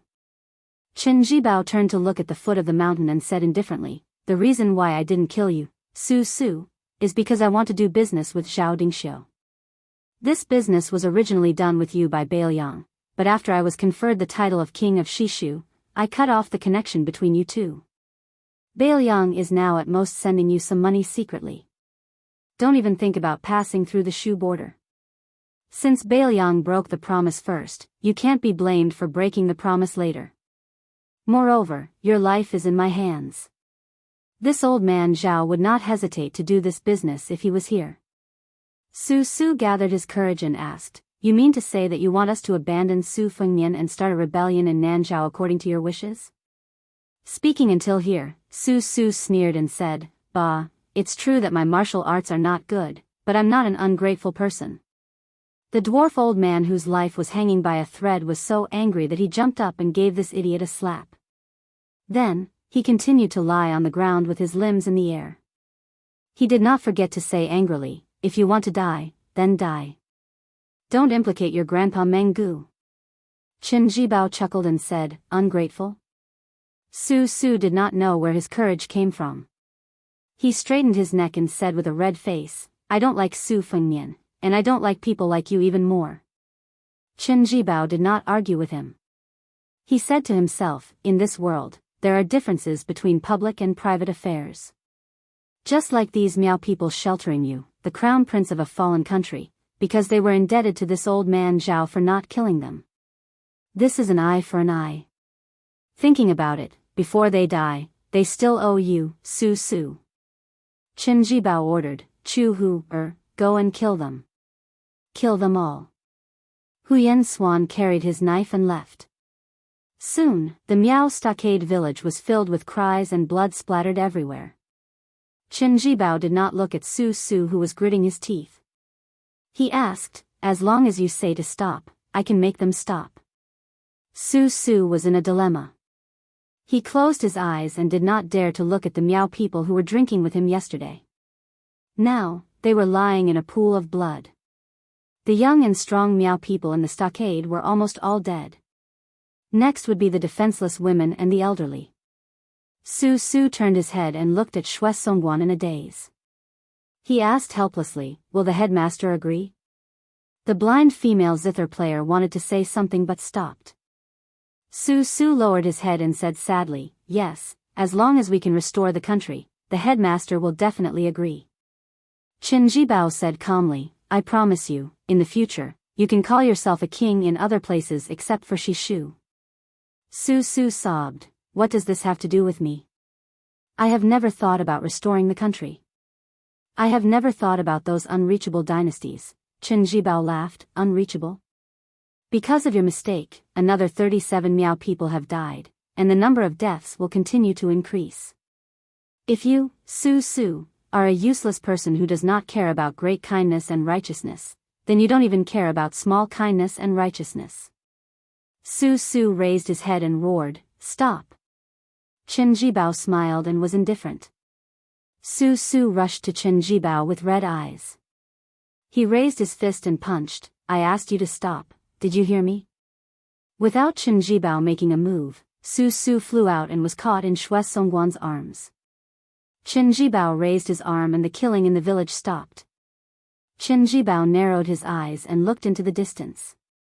He said sarcastically, "If I said that Zhao Dingxiu found me a month ago and wanted to abandon Bailiang and form an alliance with me, would you believe me?" Su Su, with blood seeping out of the corner of his mouth, said in a daze, "Impossible, impossible." Chen Jibao did not look at Su Su. He looked at Xue Songguan, "Go and tell Zhao Dingxiu that I agree. Shishu will give you 30,000 soldiers and horses in half a year. Within a year, you can either eat up Nanzhao and then sit down to talk, or be eaten by me." Xue Songguan was expressionless and nodded. She helped Su Su away from the beauty seat. The dwarf old man who had escaped death chuckled and stood up. He patted his butt and was about to leave. But a voice came from behind him, Menggu, when someone accompanied the late emperor on a tour of Shuzhou, you seem to have called him Lame Su when you tried to assassinate him? The old man stopped and did not dare to move. He laughed dryly, I've long forgotten about the past. King of Shu, you are a magnanimous person. Just let me go like a fart, okay? The next moment, Chen Jibao held Menggu's head in one hand. The old man's headless body collapsed in the corridor. Chen Jibao threw the head in his hand into the distance and laughed. Chen Jibao, real name Chen Jibao. What a good way to repay kindness. Chapter 1231. The northern Liang of the northwest border had always had the world's fastest saber, the strongest crossbow, the best horse, and the strongest wine. Unfortunately, a few years ago, there had never been a top master here. Hong Shixiang of Wudong had only appeared briefly, and Li Chungang, who had made a comeback, was not a native of the northern Liang. At that time, Chen Jibao and Su Yanbing had not even entered the martial arts role. It was not until the new prince of Liang, Su Fengnian, appeared out of nowhere. He first entered the martial arts role, and then killed Wang Xianji in the territory of the northern Liang that the people of Liang Jianghu believed that the rise of the Fish Dragon Gang was just an impromptu stroke by Su Fengnian.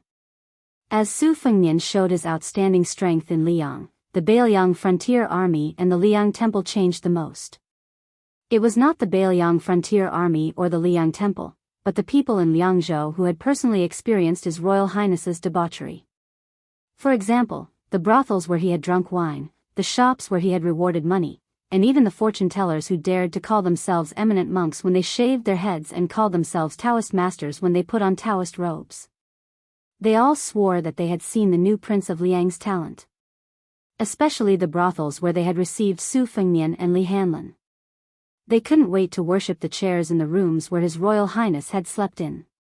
The women who had been lucky enough to accompany these young masters to drink were even more valuable. The only fly in the ointment was that after Su Fengnian became the king of Beiliang, he had not visited any of the brothels in the city. As for the large group of playboys in Liangzhou city who had been beaten by the king of Beiliang, they were all arrogant when they went out. They all thought that they had fought with the most powerful person in the world. Who dared to say that they were from Jianghu in front of them? Could they fight with any of the 10 people in the martial arts list in their lifetime? Although the world had heard that the king of Beiliang had killed old monster Wang, who had dominated Jianghu for 60 years, those were all rumors. No one knew how invincible this new martial emperor was. Therefore, when they heard that the two figures would appear in the elixir seed field in the northeast corner of Liangzhou city, they all rushed to the field. The origin of the elixir seed field had always been the evidence of His Royal Highness' absurd behavior. He spent a lot of money to build it for Jianghu people to compete in martial arts. In Liangzhou city, where every inch of land was expensive, the elixir seed field was 500 feet long and wide. If one looked down at the city from Mount Qingliang, they could clearly see this large piece of empty space. It was said that at that time, His Royal Highness, who was whimsical, had drunk tea in the provincial governor's mansion for half a day in order to promote the construction of the elixir seed field. Only then did the provincial governor have to take the risk of being beheaded and use 400,000 taels of military pay to build the elixir seed field. For so many years, the elixir seed field had been a place for Jianghu people to show off their skills. Not to mention Jianghu experts, even level 2 masters didn't want to go there to show off. Over time, the elixir seed field became a playground for the children from the rich and powerful families. It was very suitable for flying kites and riding bamboo horses. However, this time, it seemed that they were serious. When the Wu family's cavalry was about to die, the king of Beiliang was going to compete with an unknown swordsman who was over 100 years old. Suddenly, there was a commotion. On the way to the elixir seed field, countless rumors were spread. Some said that the unknown swordsman with snow-white eyebrows was the family head of the Wu family's sword tomb. Some said that the old swordsman was one of the 4 disciples of Wang Xianji who defeated Lin Ye and the groom. Some said that the king of Beiliang agreed to the battle to win a smile from a beauty. As for why he moved the venue from the king's mansion to the elixir seed field, it was because a certain concubine was good at managing her household. She felt that fighting on Mount Qingliang would damage the tide listening pavilion. Because the old swordsman with long eyebrows and one arm arrived at the elixir seed field first, the king of Baelyang didn't arrive quickly. Instead, he rode an inconspicuous carriage and left slowly. This gave the well-informed citizens enough time to watch the battle. Sui Xiegu, who was the first to arrive at the elixir seed field, stood at the upper left corner of the training ground. His snow-white eyebrows fluttered in the wind. The old man stretched out 2 fingers and stroked one of his eyebrows. He didn't look nervous at all. The old man turned a blind eye to the crowd outside the field. His expression was calm, but he couldn't help but sigh in his heart. He thought that he could resist the urge to fight, but it seemed that he couldn't be as calm as still water after fighting that brat. This was the last battle of his life, and the title of the strongest fighter in the world, no one else but him. It wasn't that Su Fengnian would be stronger than Dong Tai's sword and Tuoba's fists. It was just that Sui Xiegu had been a nobody in Jianghu for more than 100 years. When he was about to die, he felt that there was no harm in ending the battle with a world-famous battle. Regardless of the outcome, it would be good to let the world know that there was once an old man surnamed Sui who had exchanged an arm with Li Chungang and had suffered countless swords. Coincidentally, when the two of them were at daggers drawn, a little girl entered their field of vision and subtly eliminated the thick killing intent that had reached the peak of both sides. Sui Xiegu went with the flow and wanted to fight Su Fengnian to his heart's content in a more conspicuous place. Su Fengnian thought for a while and chose the elixir seed field in the city. Sui Xiegu had no objections. In a carriage, they stared at each other. Su Fengnian's ancient sword, Shu Dao, was placed horizontally on his knees. The future concubine of Baelyang, the head of the literary circle, stared with her eyes wide open. Wang Chudong stared hard at her husband who she had fallen in love with at first sight. Her small face was overflowing with color. She felt a little guilty and carefully asked, "Did I appear at the wrong time?" Su Fengnian's expression was gentle. He stretched out his hand and rubbed her head. He smiled and said, "You are always a timely rain for me." Wang Chudong tilted her head with a puzzled expression. Su Fengnian explained, "There are too many things to worry about in a life and death battle with Senior Sui at Tide Listening Lake. More or less, my hands and feet are tied." Wang Chudong frowned and waved her fists. She said angrily, "Why do these old Jianghu seniors always like to find you to fight and kill? They don't have any respect for their elders." Su Fengnian couldn't help but laugh. "It can't be helped. Even after a few decades, there's still that much of a difference in seniority between us. It's not a year more, not a year less." Su Fengnian reached out his hand to touch the ancient scabbard of the Shu Dao sword and lamented, "In the Jianghu, in the final analysis, it is nothing more than seeking freedom. In addition to that, there is no second place in martial arts, so it is inevitable that there will be fighting and killing. I am considered to be in a good situation." Wang Xianji was even more helpless in those 60 years. There was a scholar with the surname Xia in the capital city who wanted to trap him in the Eastern Sea Martial Emperor city. Wang Xianji himself did not want to leave and could only wait there to be challenged. In more than 60 years, there were close to 1,400 big and small fights. Wang Chudong hesitated for a moment and finally couldn't help but ask softly, "Why didn't you bring Sister Lu out with you?" Su Fengnian was stunned and speechless. He seemed to have never had this thought. He always felt that she should stay in the courtyard on Mount Qingliang, day after day, year after year, treating her respectfully as a guest. Wang Chudong was simple, but she wasn't stupid. Otherwise, she wouldn't have been able to write The First Snow, which was about love between men and women. It was precisely because of her pure heart that she could point out the heart of others. She lowered her head and said, "Does this count as a crying child getting candy? Sister Lu is more sensible than me, so it's easy for you to forget her. I don't think this is good." Su Fengnian was silent. After Wang Chudong mentioned it, he remembered many trivial things. He seemed to remember that he seemed to have promised to take her around Baelyang. If there was a chance, he would play a few rounds of chess with her. He would take her to the mountain to knock 108 bells. Most of these promises were unintentional at the time. After she married Baelyang, she became famous in Wutongan. She was decisive in dealing with family matters. Su Fengnian unconsciously regarded Lu Qingyan as a woman who could work with him to achieve great things. He had already quietly regarded her as a virtuous wife who would never complain. As for Lu Qingyan, after she died, she was indeed smooth and slick in dealing with people. It was probably just as Wang Chudong said, Lu Qingyan was a woman who didn't cry. Su Fengnian was a bit absent-minded. For some reason, he thought of the first time he met Lu Qingyan at the Spring God Lake. She was very warm, slightly utilitarian and worldly. Perhaps because of this, Su Fengnian didn't care much about her. What he cared about was even less than the cat-holding woman who chose to stay in Shangyin Academy. Su Fengnian chuckled and said, if I can withstand the northern Mang cavalry's advance south, then the things I promised her, I will do them all. In the Beiliang Palace on Mount Qingliang, there was a private courtyard. The inner hall was dark. A young woman who was prophesied by a fortune-teller before she married Su Fengnian, a match made in heaven, quietly lit a green lamp. This was the second time she lit the lamp wick. The first time, it was Wang Xianji who died. This time, it was Suaxia Valley who started the fight. The name of the lamp in exchange for a life. My life in exchange for his. Chapter 1232. Autumn had arrived in the north and south of the great river. Cicadas in autumn were hanging on the trees, making their final screeches. Their noise was truly annoying. Spring was high on the branches, autumn was low on the branches. The word worry rose and fell, and filled one's heart.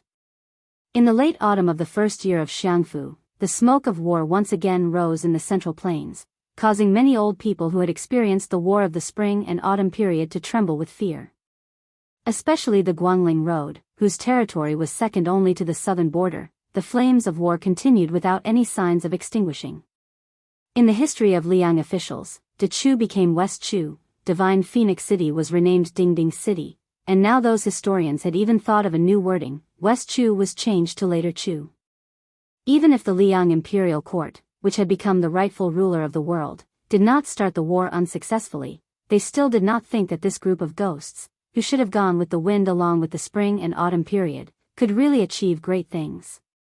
In fact, as long as the second pillar after Su Shao, Gu Jiantang did not change his position and did not withdraw from the northern border to the south, it meant that the situation was still in the hands of the imperial court. The woman whose real name was Jiang Si did not leave the city with her uncle. She was currently sitting quietly in this enormous home. Across the stone table was the Grand Preceptor, Sun Shiji, who was reporting the situation of the Eastern Front to her. She was not absent-minded like when she first entered White Deer Cave. Instead, she seriously listened to every word, but she did not make a sound. She did not even think of using her status to criticize the military affairs of the country. Chao Chongqing personally came to the Guangling River and oversaw the Navy flagship. Together with the young General Ko Jianghuai, one on the water and one on the land, the spearhead was directed at the spring snow building of the Prince of Guangling, Zhao Yi. Jiang Si was already used to listening to reports of victory. First, it was the fledgling Pei Sui who joined hands with Xia Shi. Not only did they defend the important town, they also took advantage of the situation and nailed the 40,000 old soldiers of Ji Nan, led by Yang Shenxing, who had underestimated the enemy, firmly in Xingyang Basin. This was only the first round of the strategy to lure the enemy. Xia Shi very quickly fought a tough battle. Yan Zhenxuan's 30,000 elite cavalry of the Yan family were completely annihilated. At the same time, Ko Jianghuai took advantage of the situation and headed east. His military achievements were only slightly inferior to Xia Shi's. He led Zhao Yi's troops by the nose as if he was taking a stroll on the street. One was moving, one was still. The changes in movement and stillness, the combination of strange and normal, were completely out of Li Yang's expectations. According to what the old Grand Tutor had just said, Ko Jianghuai's method of dividing the troops was like an extension of his arm. He had already beaten Zhao Yi's western defensive line like a sieve. The three armies had a total of 60,000 soldiers, and they were separately holed up in Zhaozhuan County, Starport City, and Fire Date Mountain. In addition, the Dechu Navy had greatly intimidated the main force of Zhao Yi's rear, so they did not dare to rashly enter the western front to fill in the holes. The initiative was completely grasped in the hands of Ko Jianghua. What was left was to see which place this young general would attack first. In the eyes of outsiders, Ko Jianghua was rather self-respecting with his troops. He had never reported his intentions to the imperial palace and rarely even consulted with Chao Chongqing, who was close by. Regarding this matter, De Chu's 3 provinces and 6 ministries were not without criticism. There were already people who suggested that Xie Shibian, who was more steady in using troops, should be transferred to the eastern front, and then the unruly and difficult to tame Ko Jianghua should be transferred to the western front. In De Chu's imperial court, the Duke of Huainan Zhao Ying, the King of Jing'an, Zhao Sun, and the other vassal kings of Liang, added together, regardless of whether it was numbers or battle prowess, they could not compare to Zhao Yi, who dared to contend with Beiliang for the #1 army in the world.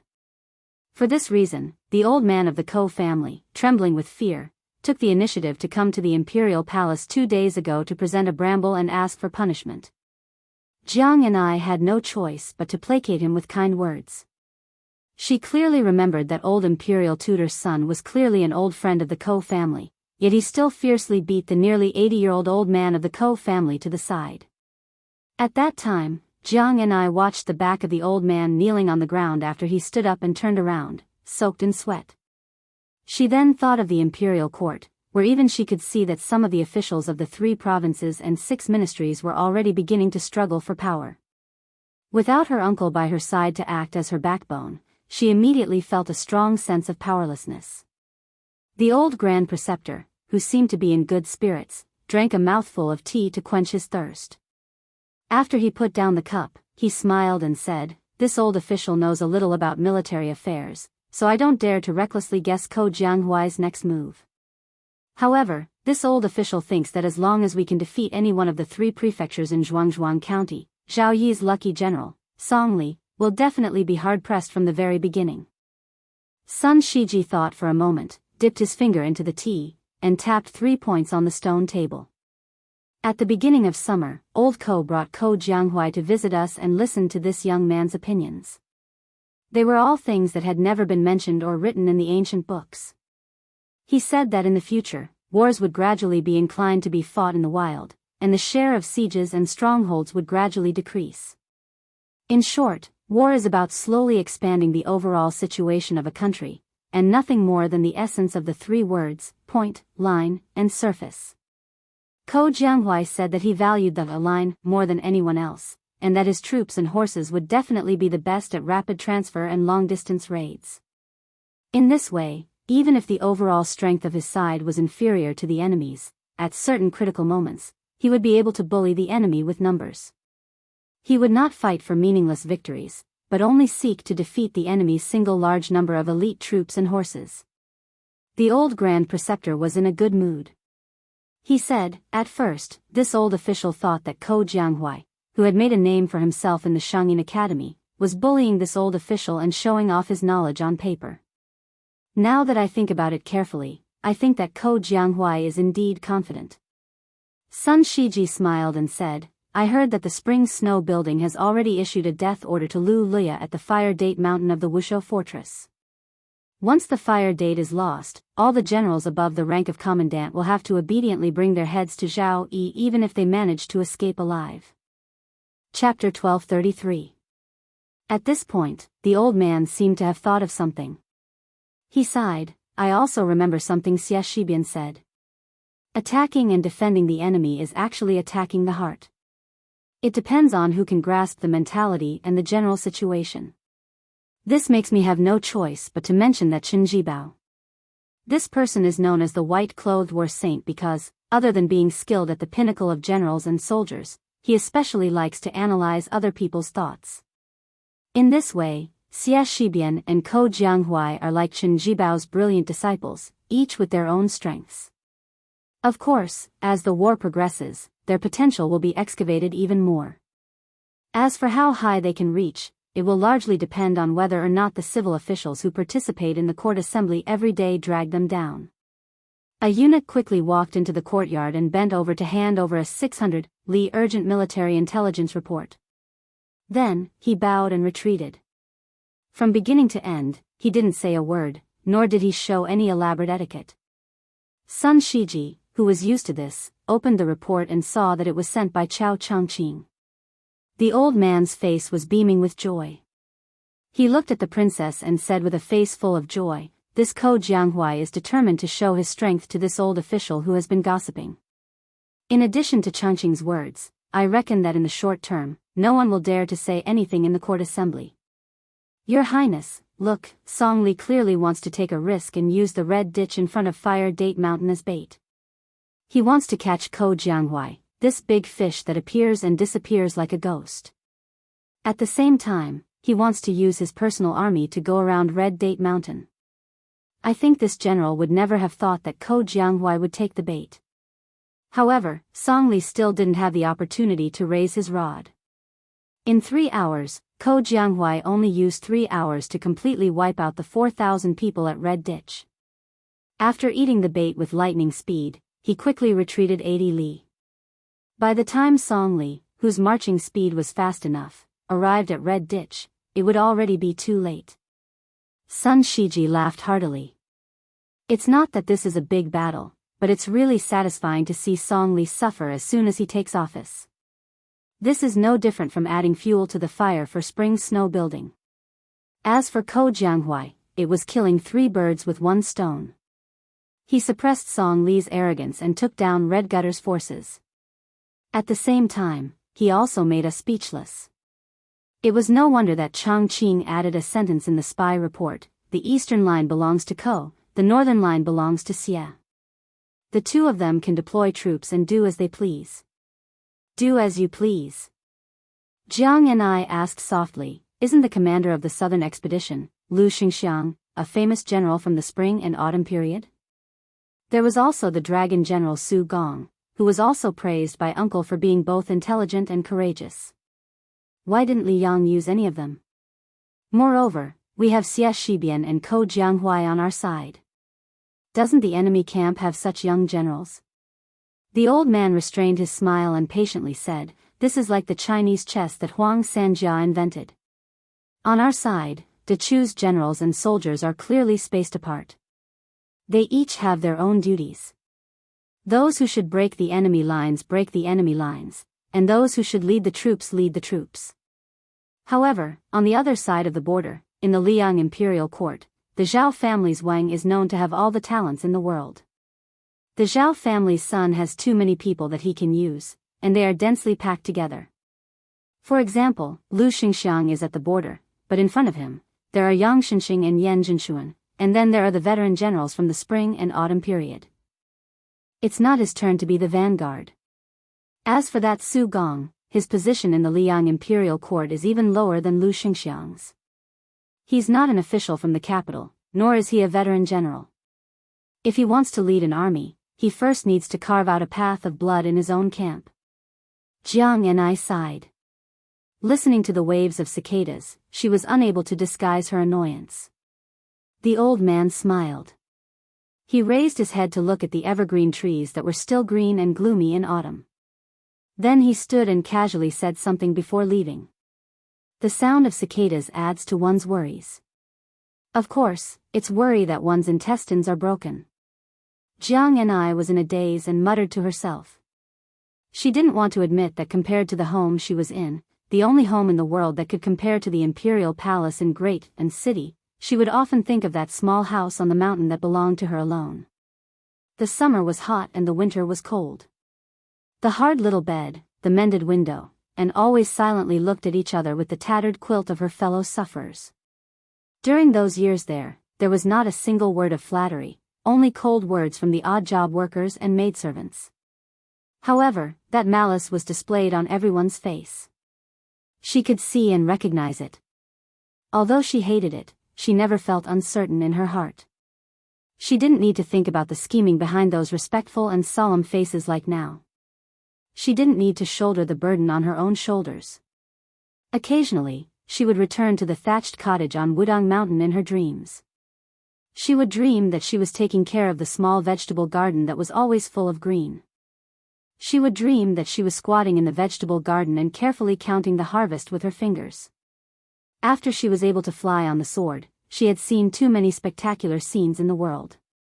However, these scenes were forgotten after she saw them. Many years ago, at this time, a sloppy young man was holding a branch and fiercely slapping a mournful tree. He turned his head to a young girl and said with a mischievous smile, I know. What the hell do you know? Little mud man, do you know?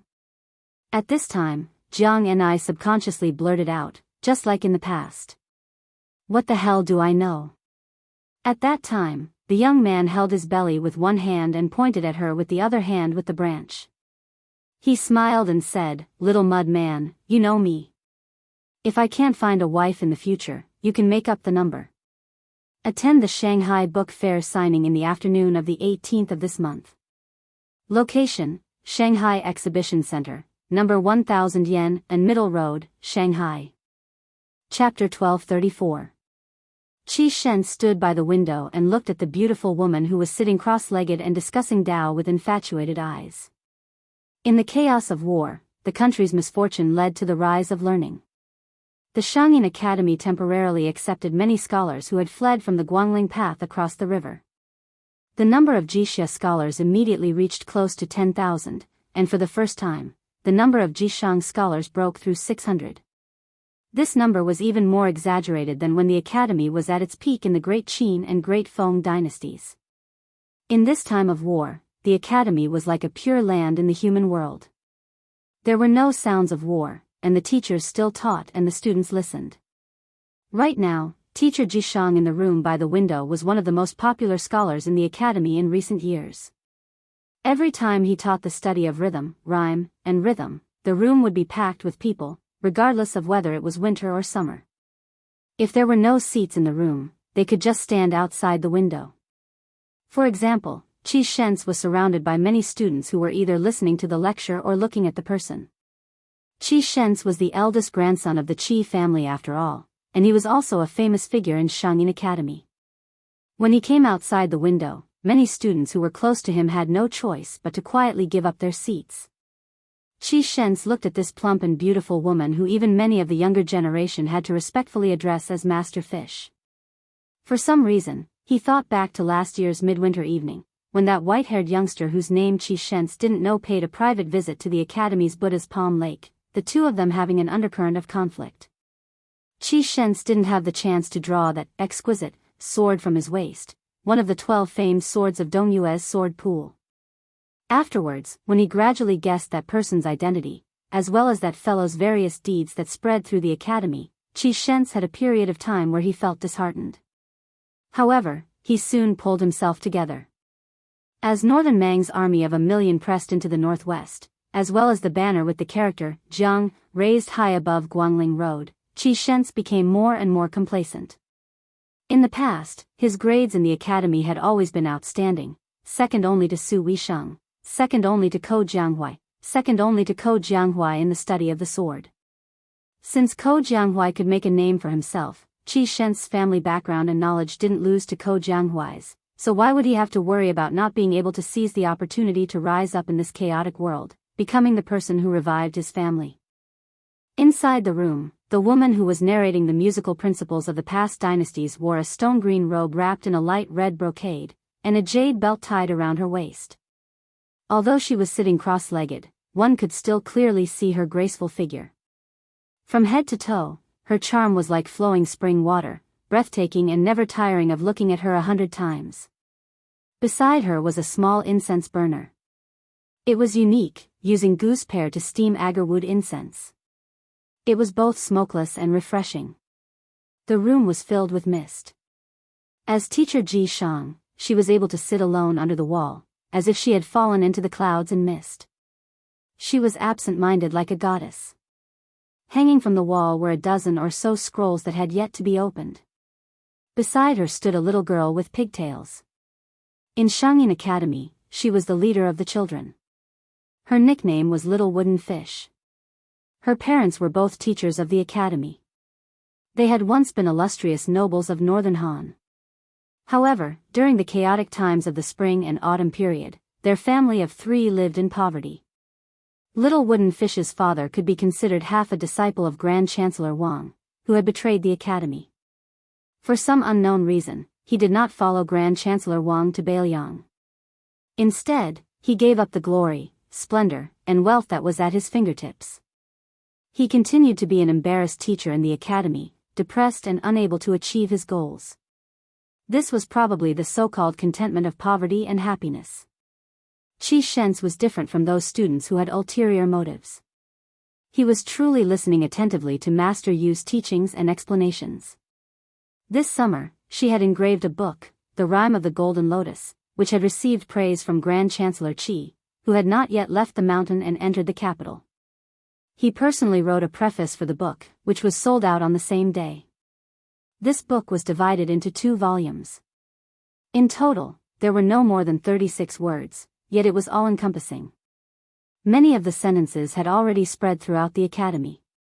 For example, when explaining the character for East, there was a line, "A woman's slender eyebrows are like a crescent moon, a man's vigor is like a 10,000 zhang long rainbow."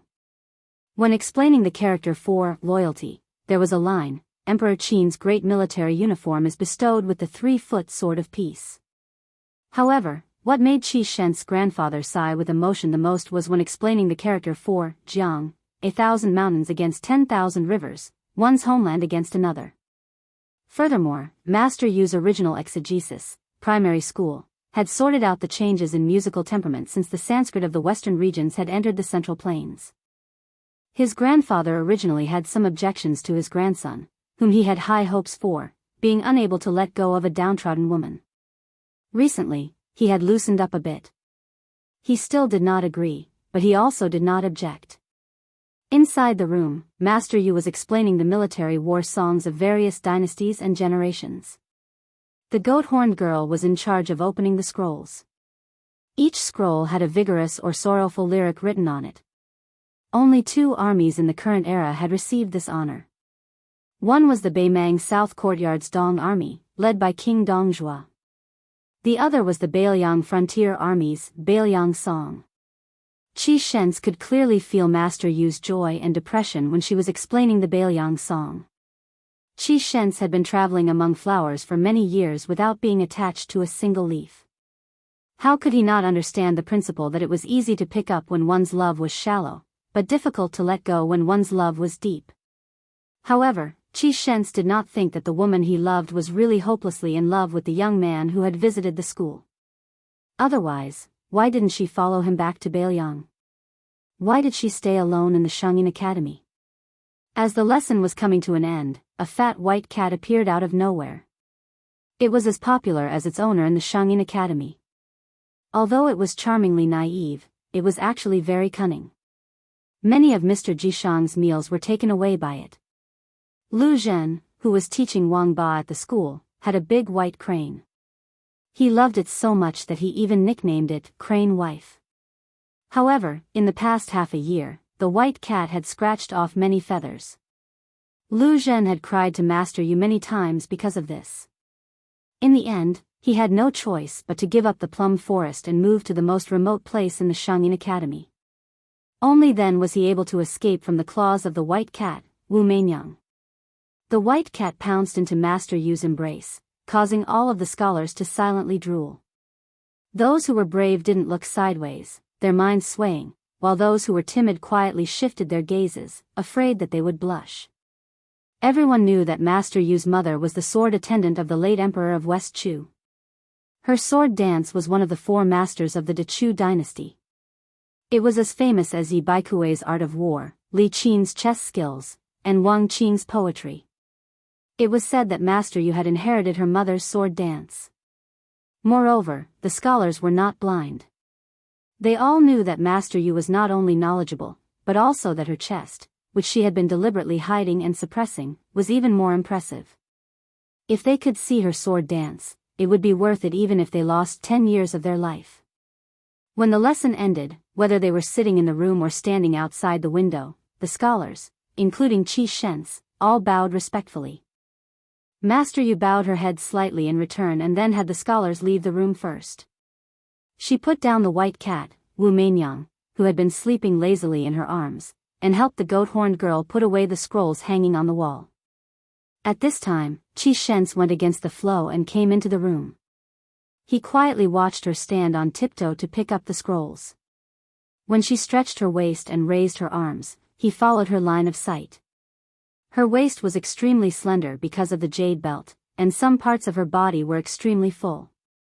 Qi Shens was very tempted and smiled slightly.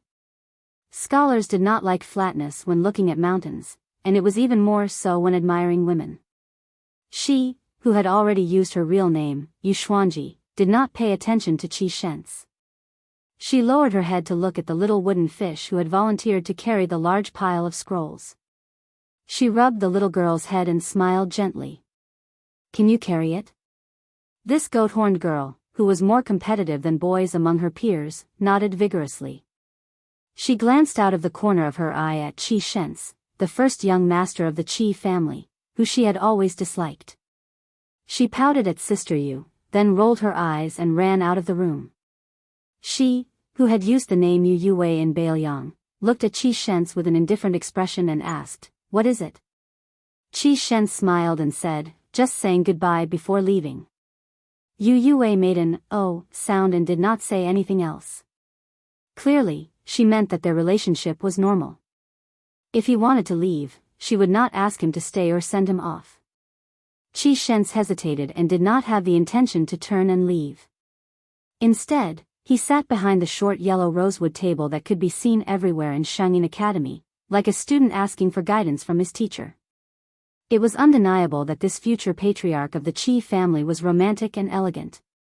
It was rumored that many attractive female teachers in the academy had fallen in love with him, not to mention those young women who were in the prime of their youth. Every time Qi Shens went out, there would be many women who used their connections to get close to him. Qi Shens sat upright and still. He raised his head to look at Master Yu, who was standing, and asked softly, "Master Yu, do you think I should go find my good friend Ko Jianghuai to ask for wine or go study at the capital Imperial College?" Yu Yue frowned and said, "You should ask that grandfather of yours who did not follow the great exodus to West Chu, not me." Qi Shens smiled playfully. "West Chu? Shouldn't it be to Chu?" "All right, I already know the answer. This one will go to Great Peace City now." Yu Yue smiled coldly but did not speak. Qi Shens slowly stood up and looked straight at this woman who rejected all men. He said in a gentle voice, "Xuanji, can you wait for me for 3 years? In 3 years, I will definitely be famous. Everyone in the court will know of me, Qi Shens, as well as Ko Jianghuai." Yu Yue actually smiled. This was a scene that Qi Shens had never seen before. Just when Qi Shens thought he had a chance, Yu Yue looked out the window and said calmly, "So what if you are Ko Jianghuai? Even if you are the great official Chao Chongqing, so what? Is he very powerful?" Yu Yue smiled strangely and asked again, "Is he really very powerful? Is he the number one in the world?" Qi Shens immediately felt a chill run through his body as if he had fallen into an icy cavern. In terms of family background and fame, Qi Shens really could not match up to that person. The hereditary king of Bailiang, who had 300,000 cavalry in the world. The person who had reached the top of the martial evaluation and made Li Yang and Bei Mang bow to him. Chapter 1235. Qi Shens quickly recovered from his dejection and shook his head. His eyes were resolute as he said, "It's not the same. I will climb up step by step from an ordinary pawn." Yu Yue seemed to have heard the funniest joke in the world. She wanted nothing more than to burst into laughter. She waved her hand and said mockingly, "Don't say any more. I'll laugh myself to death. Qi Shens, I won't hold you back from making contributions on the battlefield." Qi Shens didn't get angry. He asked, "Before I leave, I want to know what's so funny. It's better to enjoy it together than to enjoy it alone." Yu Yue stretched out her hand. It was clear that she wanted him to leave. Qi Shens lived up to his reputation as the Qi family's pillar. He had a decisive personality and didn't make any loathsome one-sided love. He strode out of the room. Yu Yue waited until he was far away before crouching down and picking up Wu Meinyang. She looked at it with a smile in her eyes. "Someone once told a joke. He said that the tortoise and the rabbit ran away one after the other. In reality, the rabbit would never be able to catch up to the tortoise in its entire life. He called this a paradox and even used a wine cup and chopsticks to explain it for a long time. However, I still think it's twisted logic and a joke. Wu Meinyang, don't you think so? She pressed her cheek against the white cat's head. Her eyes were sorrowful as she said softly, Wu Meinyang, is it because no one bullies you that you feel lonely? Yu Yue slowly closed her eyes. A person lives here, but their heart dies there. Isn't that a paradox? After putting down the painting scroll, the little wooden fish bounced back to the door.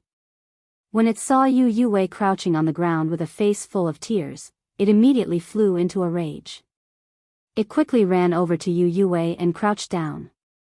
It said angrily, Big sister Yu, did that lecher surnamed Chi bully you? I'll kick him to death right now. Yu Yue opened her eyes. She was a bit helpless. She smiled gently and said, no. The goat horn girl was a bit doubtful. Really? Yu Yue nodded. The little girl waved her fist and said, Sister Yu, didn't you secretly tell me that guy was the master who defeated old immortal Wang? Humph, you know, last time he said that my fist technique was invincible and my leg technique was unparalleled. Then, the little girl asked timidly, Sister Yu, why are you crying? Yu Yue blushed as a child caught her losing her composure. She prevaricated, it's just a sad scene. Only then did the sheep-horned girl let out a mischievous laugh. Hey, big sister fish, I'm going to study medicine right now. Yu Yue was confused and asked, why? The little girl chuckled and said, okay, I'll help sister you make a medicine for regret. Yu Yue was stunned. When she came back to her senses, she pinched the little wooden fish's rosy cheeks. When you grow up, you will know that there are some things that you should regret. The little girl made a face and said, then I don't want to grow up. If I regret it every day, my heart will ache. Yu Yue smiled and stood up. Holding the big white cat in one hand and the little wooden fish in the other, she walked out of the house. On the way back, they passed by the Buddha's Palm Lake.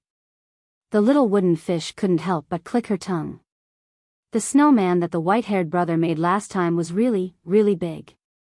For some reason, the goat-horned girl inadvertently raised her head to look at Big Sister Fish. She lowered her head as if she was looking at her own chest. Then, her appearance was probably the delicate and alluring that the lechers often talked about. The little girl gasped. She understood. That guy who had once freeloaded at her house must have molested Sister Yu there. While the goat-horned girl defended Sister Yu, she was also curious. It seemed that Sister Yu wasn't angry. Instead, she was happy. She still didn't understand the love and hatred between adults. The little girl, who was the head of the household at a young age, sighed and said to herself, sure enough, the name of the medicine for regret is forget each other in Jianghu, and the root of the illness is can't help each other in need. Chapter 1236. North of Beimang and Orange State, south of Shihe State, there was a famous Dunhuang city. The number one devil of Beimang, Luo Yang, used to be the lord of half of the city. With Luo Yang's betrayal of Beimang and the wrath of the empress, Luo Yang killed her way through the encirclement and entered Liyang territory. Since then, she had completely disappeared from Beimang. However, this was like adding oil to the fire for Dunhuang City. Especially when the military god, Tuoba, was ordered by Her Majesty to sweep through the rear and eliminate all the unruly grassland forces. Although Helian Weiwu, the head of Shihe State, had always turned a blind eye to Dunhuang City and did not have much ill feelings towards it, and Murong Baoding, the head of Orange State, had always been regarded as the backer of Dunhuang City. However, this great turmoil that swept through Beimang's North Court still affected Dunhuang City more or less. Many unruly grassland lords were forced to leave their territories to avoid Tuoba, causing them to wreak havoc like a swarm of locusts. Fortunately, the new general, Su Peng, was in charge of the army in Dunhuang City. There were also Yuan Duan, Duanmu Chongyang, and the others who held real power in Dunhuang City. The people in the city felt that as long as Dunhuang City did not raise its flag and rebel, Dunhuang City would not be so weak even if some unruly grassland forces wanted to take over the city. However, what made the people in Dunhuang City feel the most uneasy was the beautiful city lord. After quelling the bloody rebellion in the city, she disappeared. She had disappeared for more than half a year. At that time, not only were the ordinary nobles in the city unable to see her, even the old officials of the Yuan family and the Duanmu family could not see her. It was not until this year's summer that she leisurely returned to Dunhuang City. During this period of time, there was a great deal of discussion. The entire city was filled with rumors and slanders, and all sorts of rumors flew about.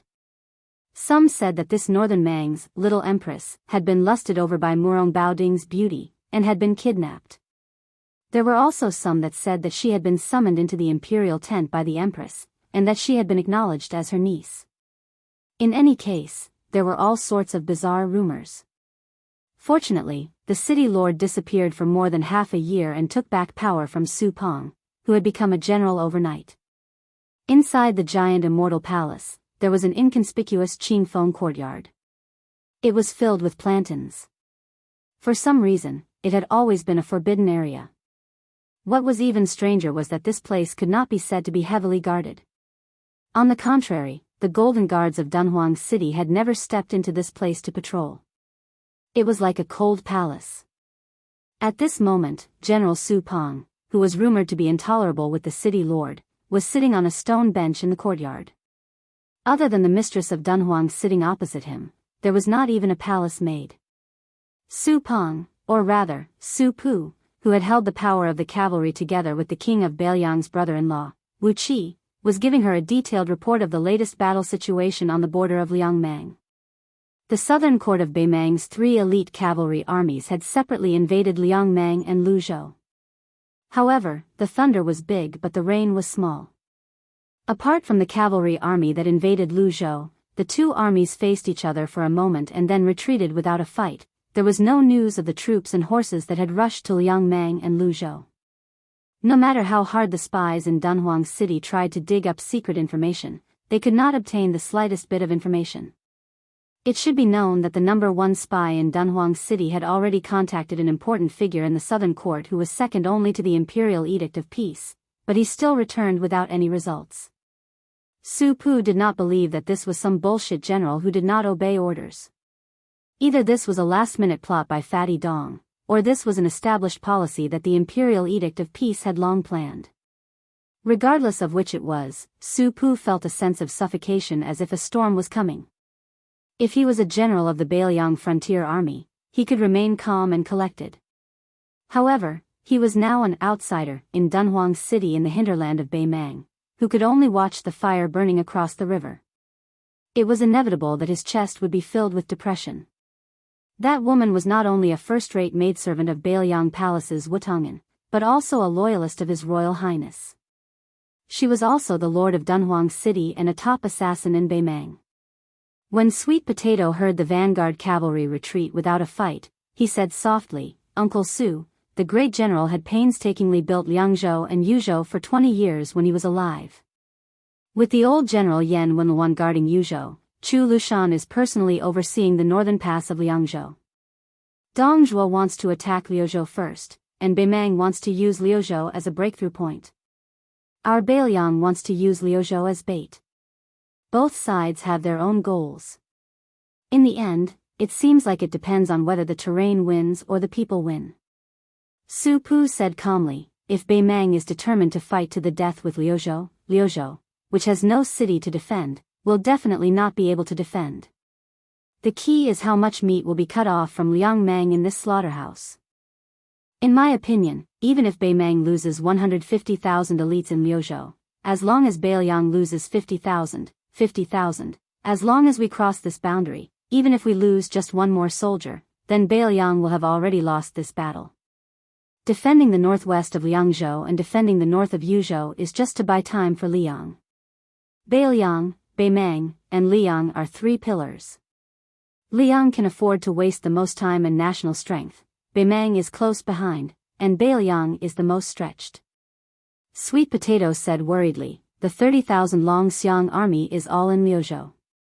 Su Pu said sadly, this is actually His Highness declaring his position to the Baelyang people. If we defend the country and fight to the death at the border, when we lose, there will definitely be someone surnamed Su among the dead. Sweet Potato asked, is it worth it? Su Pu did not answer. Sweet Potato asked and answered his own question, there are many things that cannot be said whether it is worth it or not.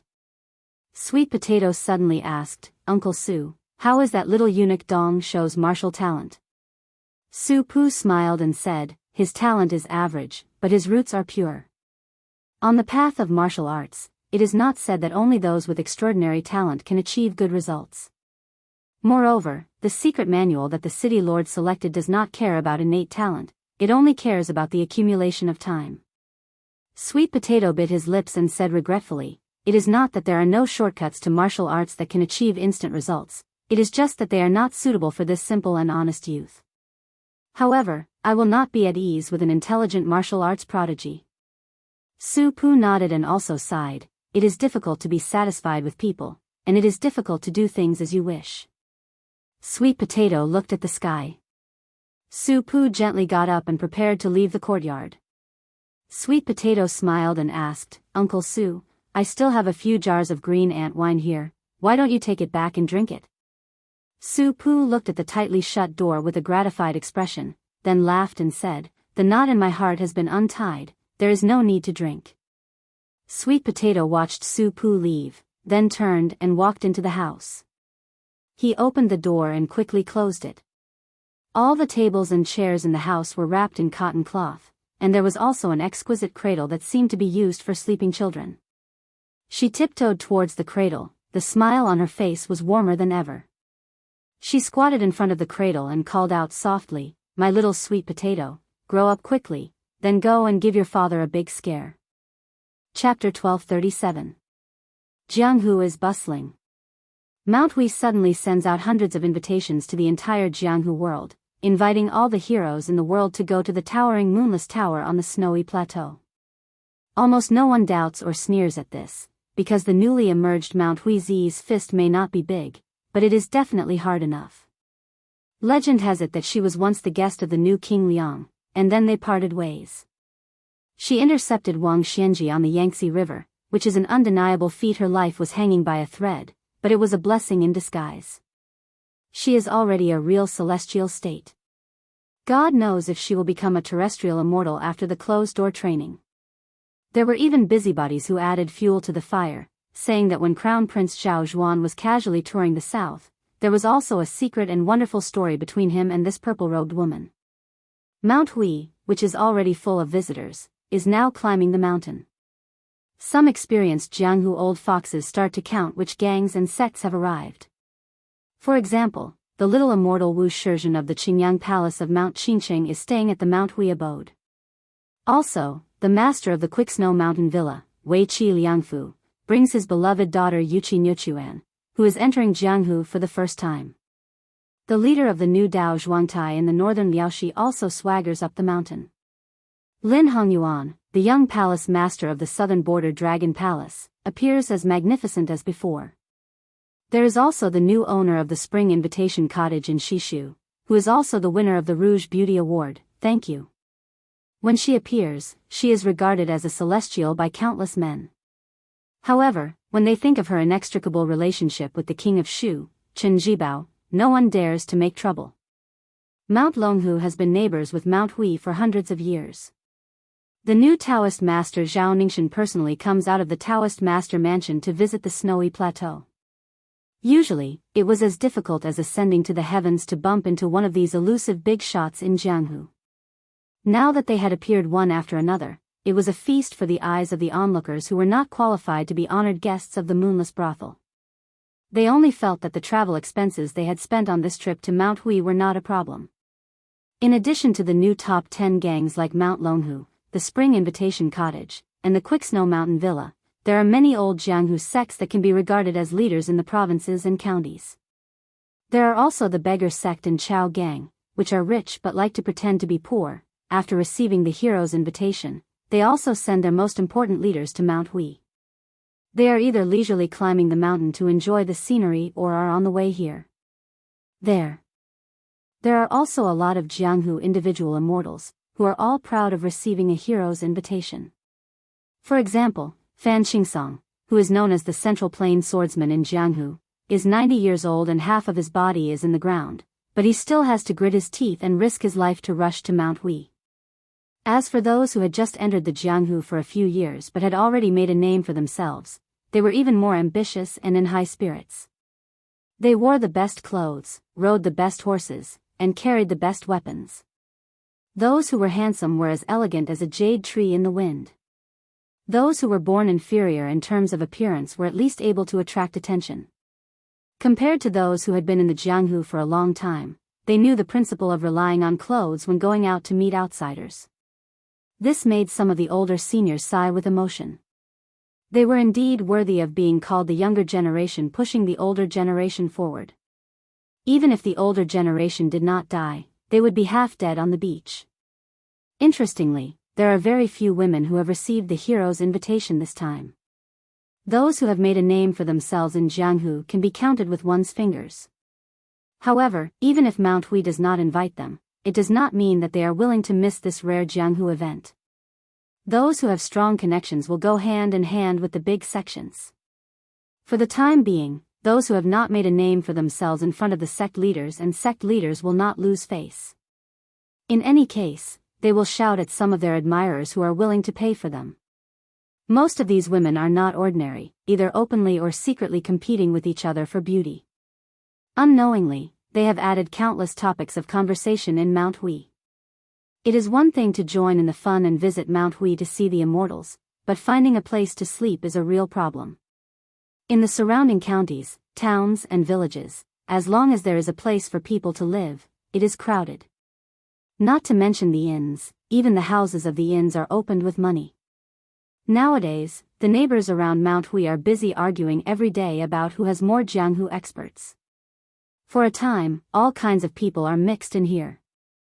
It is not that there are no criminals or people who want to fish in troubled waters, but they are all expelled or even killed on the spot by the foreign official of Mount Hui who is in charge of patrolling outside the mountain. During this period, there are a few people who have crossed the river and disregarded the law. In the end, the great foreign official Huang Fangfu personally killed them. After that, from the county magistrate to the prefectural governor, there is no one to collect the corpse. This is the first time that Jianghu has seen the hidden power of Mount Hui. Thousands of people in the martial arts world racked their brains, wanting to reach even higher places in Mount Hui. Even if they were able to show their faces at the sword comprehension stele, it would be a great fortune.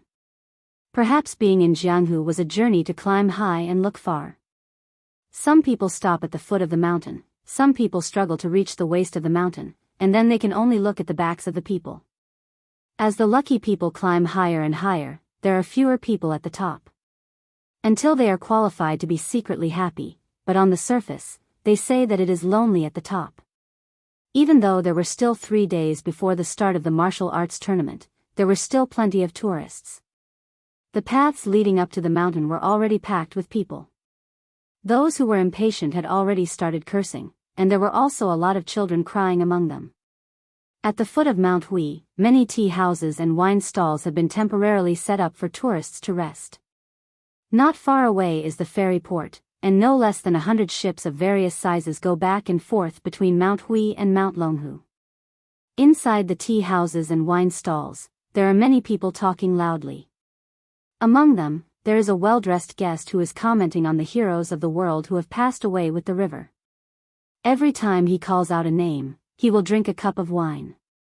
The people named by this person are Wudong's Wang Zhongluo and Hong Shixiang, the sword maniac Wang Xiaoping who will not back down even if he dies, the cat man Han Xingxian who is invincible below the land immortal, the dragon tree monk of the 2 Zen temples, the Dongyue sword pool Song Nianqing, the black-clothed sick tiger Yang Taisui, the Shishu blacksmith Jian Jiuhuang, the spring invitation cottage Xiaolingzhen, the pair of grandfather and grandson, Xianyuan Dandan and Xianyuan Jingcheng. The pair of Taoist masters from Mount Longhu, of course, the old god of sword Li Chungang, and the most important Wang Xianji. In the end, Liu Baijia also has a lot of regrets. Sword fairy Tang Shi, who is expected to become the land immortal of sword, had to give away her sword after becoming the Minister of War. At the next table, a young child with delicate features is snuggling in the warm embrace of his graceful mother. His father is full of smiles, drinking slowly. There is an ancient long sword overflowing with sword chi on the table. Judging from his demeanor, he is definitely not a common person of the Jianghu. The child's voice is clear and sweet. He looks at the man who is full of the smell of alcohol and talks about heroes and asked curiously, "May I ask, uncle, after the death of Wang Xinji in Martial Emperor City, is that king of Beiliang really the most powerful person in the world? My elders said that after he fought with Wang Xinji, his realm is destined to drop greatly. Now, can he still defeat the Beimang military god Tuoba?" The child's words carry no harm and are not annoying. Chapter 1238. The man who had just finished a cup of wine wiped his mouth and laughed. Just as he was about to pour more wine to drink, he lifted the jug and found that there was not a single drop left. Just as the man was about to ask the shopkeeper for new wine, the child's father stretched out a finger and gently patted the neck of the unopened wine jug on his table. The wine jug leisurely spun around and landed right in front of the man. This method of delivering wine was not mysterious, but this unknown swordsman's ingenuity lay in his control of strength. After the wine jug touched the table, it was as if it had taken root and did not move at all. This level of proficiency was definitely at the second level of the master realm. The man did not hold back. After nodding his head, he poured himself a bowl of wine and drank it all. He said, "Young hero, I, Wang Bopo, am not someone who speaks without thinking. I will only say what I know. Let's not talk about whether the king of Beiliang's realm fell or rose. I only know that after the battle between him and Wang Xinji, the current head of the Wu family's sword tomb came out of the mountain and went to the border of Yuzhou with his sword. He used his 14th sword, but he still could not stop the young king of Beiliang. Now, another senior swordsman who has never appeared in Jianghu has gone to Liangzhou. I guess there will be another great battle." The child waved his hand. "I am not a young hero, at least not now. My father said that I must wait until I am 20 years old before I can roam Jianghu alone. My mother has given me more than 10 famous nicknames. Unfortunately, they are like the money I get every year. I can only save them.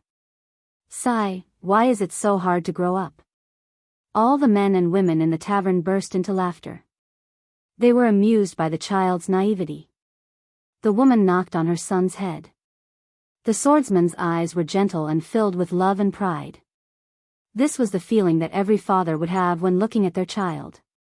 The child continued, "I really admire the king of Beiliang.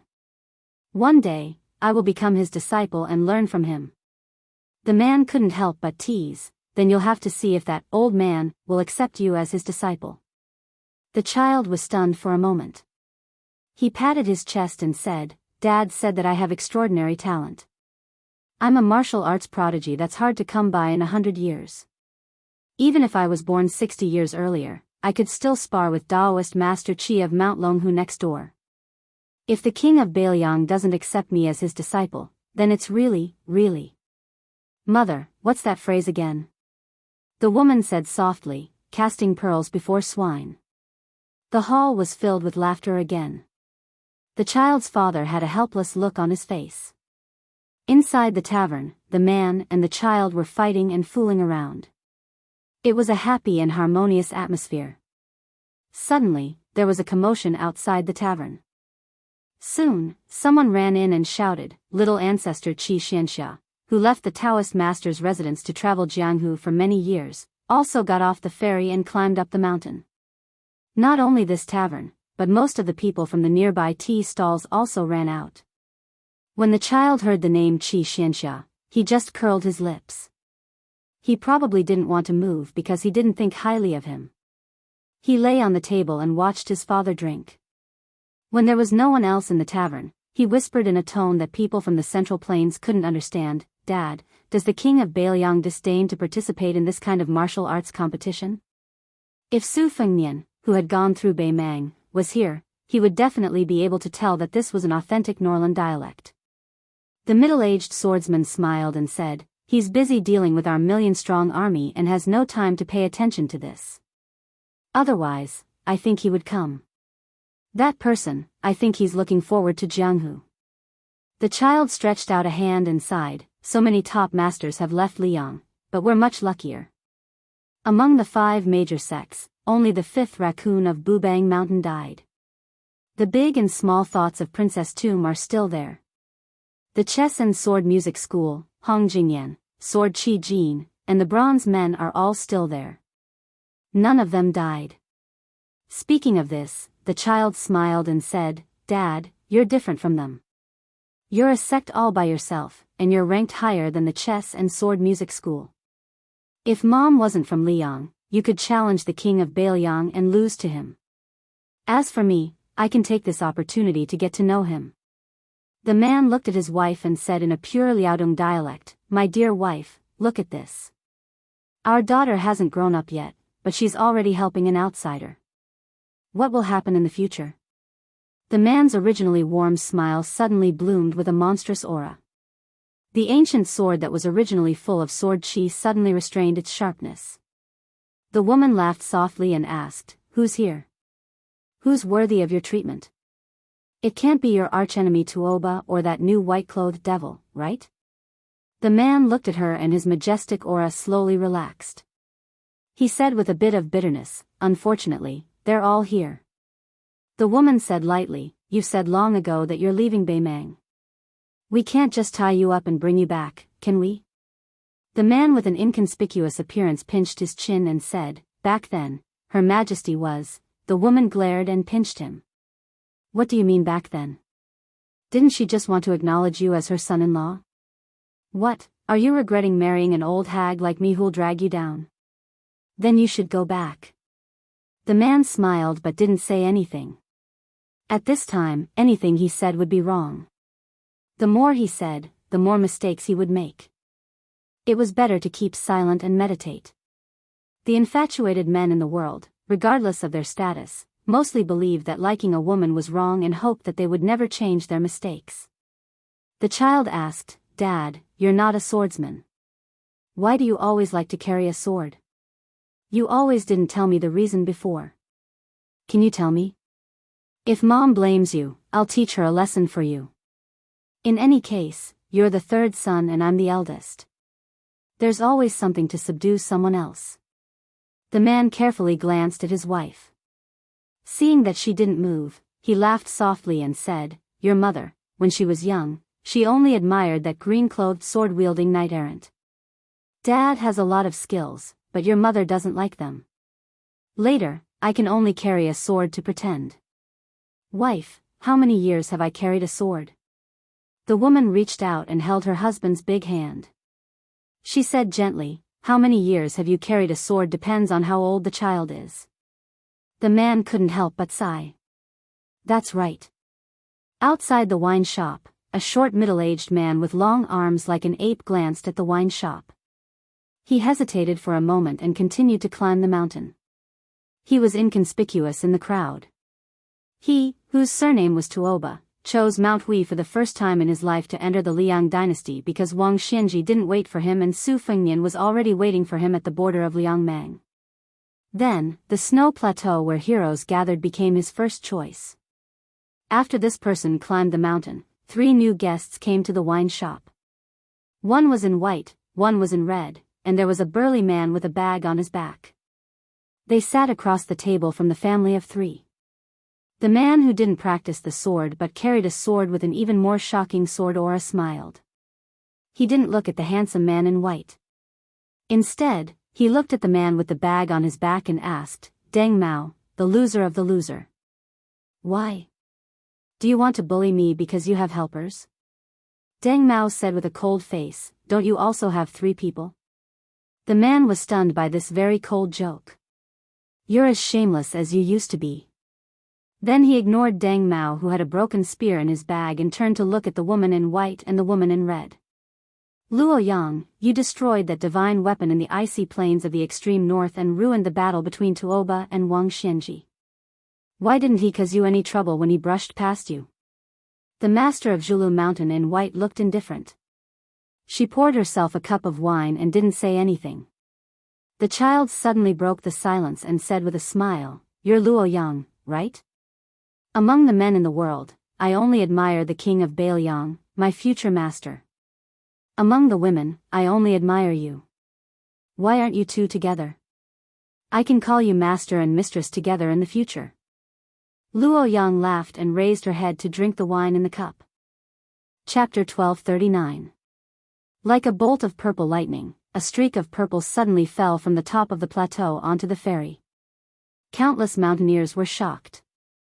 Xianyuan Qingfeng, who had come out of seclusion, stood on the ferry and looked at a yellow dragon warship under the command of the Qingzhou Navy. An armored officer stood at the bow of the towering ship. Swords and halberds were everywhere on the ship, giving off a different aura than the local Qingzhou soldiers. As the ship approached, the people of Jianghu who had better eyesight all saw a flag with an unexpected word written on it, Su. After recognizing the flag that was fluttering in the northwest of the dynasty, the relatively unfamiliar sabers on the waists of the armored soldiers were on the verge of being called Cold Saber. Xianyuan Qingfeng narrowed her long and narrow eyes.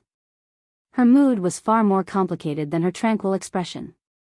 She didn't care at all about the Baelyang officer standing at the bow of the ship, Hong Yu, who had once been the second guest of Mount Hui after Huang Fengfua. Although he was a martial artist of Jianghu, he was proficient in the art of war, especially cavalry warfare. Later on, he followed that person to Baelyang and didn't hesitate to bear the infamy of being a slave of two surnames, hoping to make a name for himself on the battlefield. However, after joining the Baelyang army, he never made a name for himself. Xianyuan Qingfeng originally thought that Hong Yu would be depressed, but unexpectedly, a secret letter arrived on the plateau. The letter said that before the martial arts convention began, Yozhou's new valiant cavalry commandant Hong Yu would lead 100 elites to escort over 90 large chests as a gift to Moonless Pavilion to congratulate Xianyuan Qingfeng on her glorious ascension to the position of Martial Arts Alliance chief. The letter even used the teasing words, unifying Jianghu. Xianyuan Qingfeng sneered and muttered to herself, "You're clearly about to die, but I don't see you speaking so nicely." Inside the large chests on the ship were the treasured secret manuals of Mount Qingliang's Tide Listening Pavilion's armory. Moreover, they were all first-rate rare books. Xianyuan Qingfeng looked at the rolling river before her. The great river flows east and never returns. Do you want to scatter your wealth and never return? Back then, when I was facing a great calamity, I had to leave you for the sake of Mount Hui's business and my father's dying wish. At that time, you were just an ant in the eyes of the top 10 on the martial arts ranking, but you still didn't hide or retreat. Now that you've become the world's #1 and have 300,000 cavalrymen under Baelyang, you're just facing a Baimang, and you're starting to make arrangements for your death. Xianyuan Qingfeng, who was in seclusion cultivating the heavenly Tao, suddenly felt a wave of anger. Deep down, she had actually always regarded him as her goal. The two of them were different from almost all the other martial arts experts in Mount Liyang and Baimang. They hadn't been practicing martial arts for long, and their talents couldn't be said to be rare. They had only managed to reach the peak of Jianghu step by relying on opportunities earned by risking their lives over and over again. Xianyuan Qingfeng, after almost all the experts on the snow plateau died, in order to turn the tide, she abandoned herself and fell into the demonic path, almost destroying her own life. Then, she made a deal with him in Baelyang and absorbed the fate of the Imperial Jade Seal to stabilize her realm. After the battle with Wang Xianji, she used Wang Xianji's God-connecting power to sever her emotions and all the karma of the mortal world. She narrowly passed the personal barrier and returned to her original state, a level higher than that of the Taoist embryo and sword embryo of the Buddha. In the end, because of her out-of-body state, Zhao Huangchao, who had a great connection with the Zhao clan of Liyang, escaped from an incomplete black rainbow and fled to the snow plateau before his death. He instilled all the knowledge he had learned in his life into her, allowing her to reach a higher level. She was confident that she could fight Tuoba and Dong Tai with all her strength, although her odds of winning were slightly lower. However, she wasn't even 30 years old yet, and her realm was advancing at a tremendous pace. What martial god of Baimang? What peach blossom sword god? Sooner or later, she would trample them under her feet and turn them into stepping stones for the terrestrial deva, Xianyuan Qingfeng. She firmly believed that the new century of Jianghu was nothing more than a matter between her and him. In the end, he emptied his arsenal in one fell swoop and left her with only his back facing the north. I blocked the river because I wanted to be even with you. You gave me the book because you wanted to be even with me? For some reason, only on this side of Mount Hui, the heavy rain suddenly fell and the mountain was covered in mud. For some reason, Xianyuan Qingfeng didn't reveal any of her qi to resist the sudden rainstorm. However, the moment the raindrops touched her body, her figure flashed and disappeared. In the next moment, she was already walking on a mountain path, allowing the rain to splash on her body. Her purple robe was soaked and wet. The yellow dragon ship was about to dock. Hongyu raised his head and looked at the huge rock on Bull Hill. The corners of his mouth curled up. Did this count as him returning home in glory? In the Liang dynasty, there were many surplus generals and commandants, not to mention military commandants. However, who would dare to look down on a military commandant of Bailiang, one of the 16 veteran commandants, the valiant cavalry commandant? This title had been held by the senior cavalry general Su Pu, the current cavalry commander Yuan Suozong, and even the king of Shu, Chen Jibao, for a period of time. Hongyu was an honest and strong man. Just by looking at his appearance, he looked like a middle-aged villager who spent most of his time in the yellow earth and back facing the sky. In Mount Huishan, it was as if he had always been a head above Hongyu. Moreover, he himself had never treated the Great Snow Plateau as a place to retire. Hongyu had his eyes on one person in northern Liang, the Yuzhou general Huang Fucheng. This person came from Jianghu and relied on selling to gain his position as a border official. He had practically paved a broad path for Hongyu to follow. In Mount Hui, other than Xianyuan Qingfeng, he did not dare to look down on Mount Hui. Huang Fengfua, a guard dog, was no longer in his eyes. It was hard for Hongyu not to feel happy. However, even so, Hongyu still had to carefully observe the expression of a young woman beside him. The leader of the Fish Dragon gang, Lu Nerong, was not worth mentioning in terms of martial arts or family background. However, Hongyu had heard that she was inextricably linked to the king of Bailiang. To be honest, along the way, Hongyu could not understand why the picky Su Fengnian would choose such an ordinary-looking Jianghu woman. After Chen Jibao entered Shu, he had at least supported a beauty named Xie. If he placed such a pretty girl beside him, she would at least be pleasing to the eye. Then what was the king of Bailiang after? Hongyu was puzzled. Could it be that the Jianghu people in Bailiang were just teasing Jianghu people? As a bystander, Hongyu did not understand. As a participant, Lu Nerong did not understand either. The status that she and the Fish Dragon gang had today was like an autumn dream, untimely and untimely. Lu Nerong raised her head and looked at Mount Hui. On the mountain peak, she could only see the eaves of the tall buildings on the mountain. The woman in purple from before was like a bolt of purple lightning descending to the world. What a grand style! Lu Nerong admired such a woman from the bottom of her heart. She felt that if Xianyuan Qingfeng, who had relied on himself to ascend the throne of the Wulin Alliance, could travel Jianghu with that person, it would be a good match. For no reason, Lu Nerong thought of the trip out of the fortress. She did not know why, but she had forgotten the ups and downs of the battles all these years. However, she clearly remembered the well water in the small fortress and the comical scene of that person squatting at the mouth of the well and haggling with the water peddler. Lu Nerong withdrew her gaze and looked at the turbid river flowing east. Occasionally, a few fish would jump out of the river and fall back into the river. She did not know whether they were returning home or leaving. When the junk ship reached the shore, the ship slowly bumped into the dock. Lu Nerong, who was slightly swaying, muttered to herself, "If you left the court and did not become the king of Bailiang, how comfortable would it be to be just a Jianghu person?" Chapter 1240. That year, the smoke of war was everywhere, but it did not burn such an inconspicuous town. It was not a place that the military would fight for. Although it was Jiangnan, there was not much fertile land. According to a few businessmen who had traveled extensively, there was a disaster north of the Guangling River. But to the people of the small town who lived in a corner, it was good to be a frog at the bottom of the well. The sky was always only as big as the mouth of the well. Peace was a blessing, and contentment was happiness. Today, the small town was in a continuous autumn rain.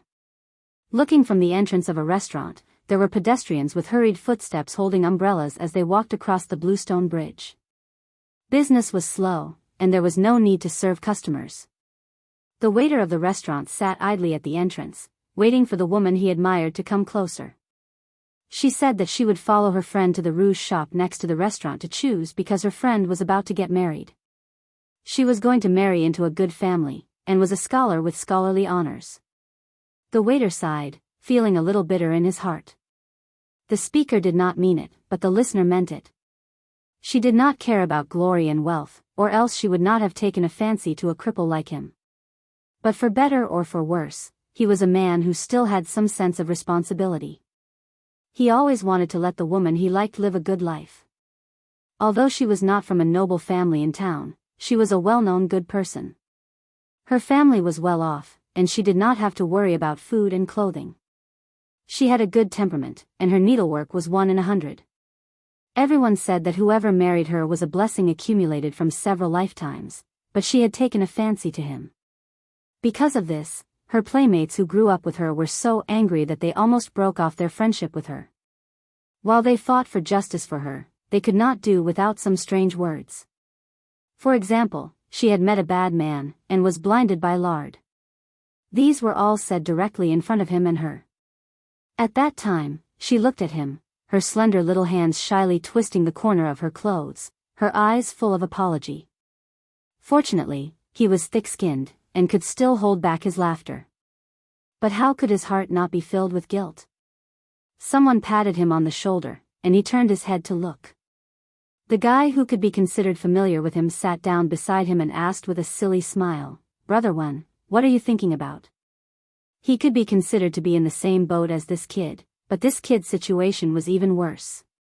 He had just moved to the town with his mother last year, and he couldn't even read 10 words from a book when it was spread open. Even if he fought, he wouldn't be of much use. Every day, he would be toyed with by those street ruffians who bullied strangers.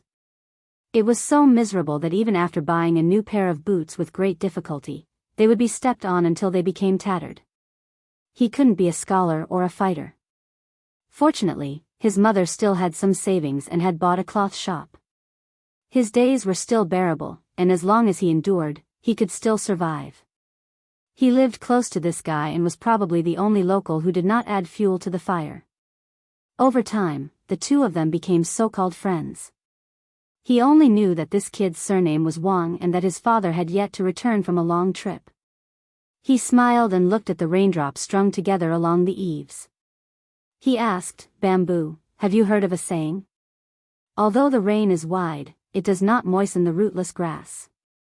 That person was stunned, shook his head and laughed. "Brother One, I didn't know that you were a scholar." "What do you mean? Is there a story?" The shop assistant surnamed One laughed and said, "I heard it from someone else, so I didn't understand. At that time, I was too embarrassed to ask him, so I pretended that I understood. If I knew, I would have asked him." The young man nicknamed Bamboo was puzzled. "Brother One, you have a scholar buddy?" The shop assistant rubbed his chin and said with a smile, "He's not some bullshit scholar, he just can't beat me, so he blindly showed off these things." The young man was happy. "Then this person is really not good, he can't even beat Brother One, and he's not a scholar, isn't he the same as me?" The shop assistant rolled his eyes at him, but did not say anything.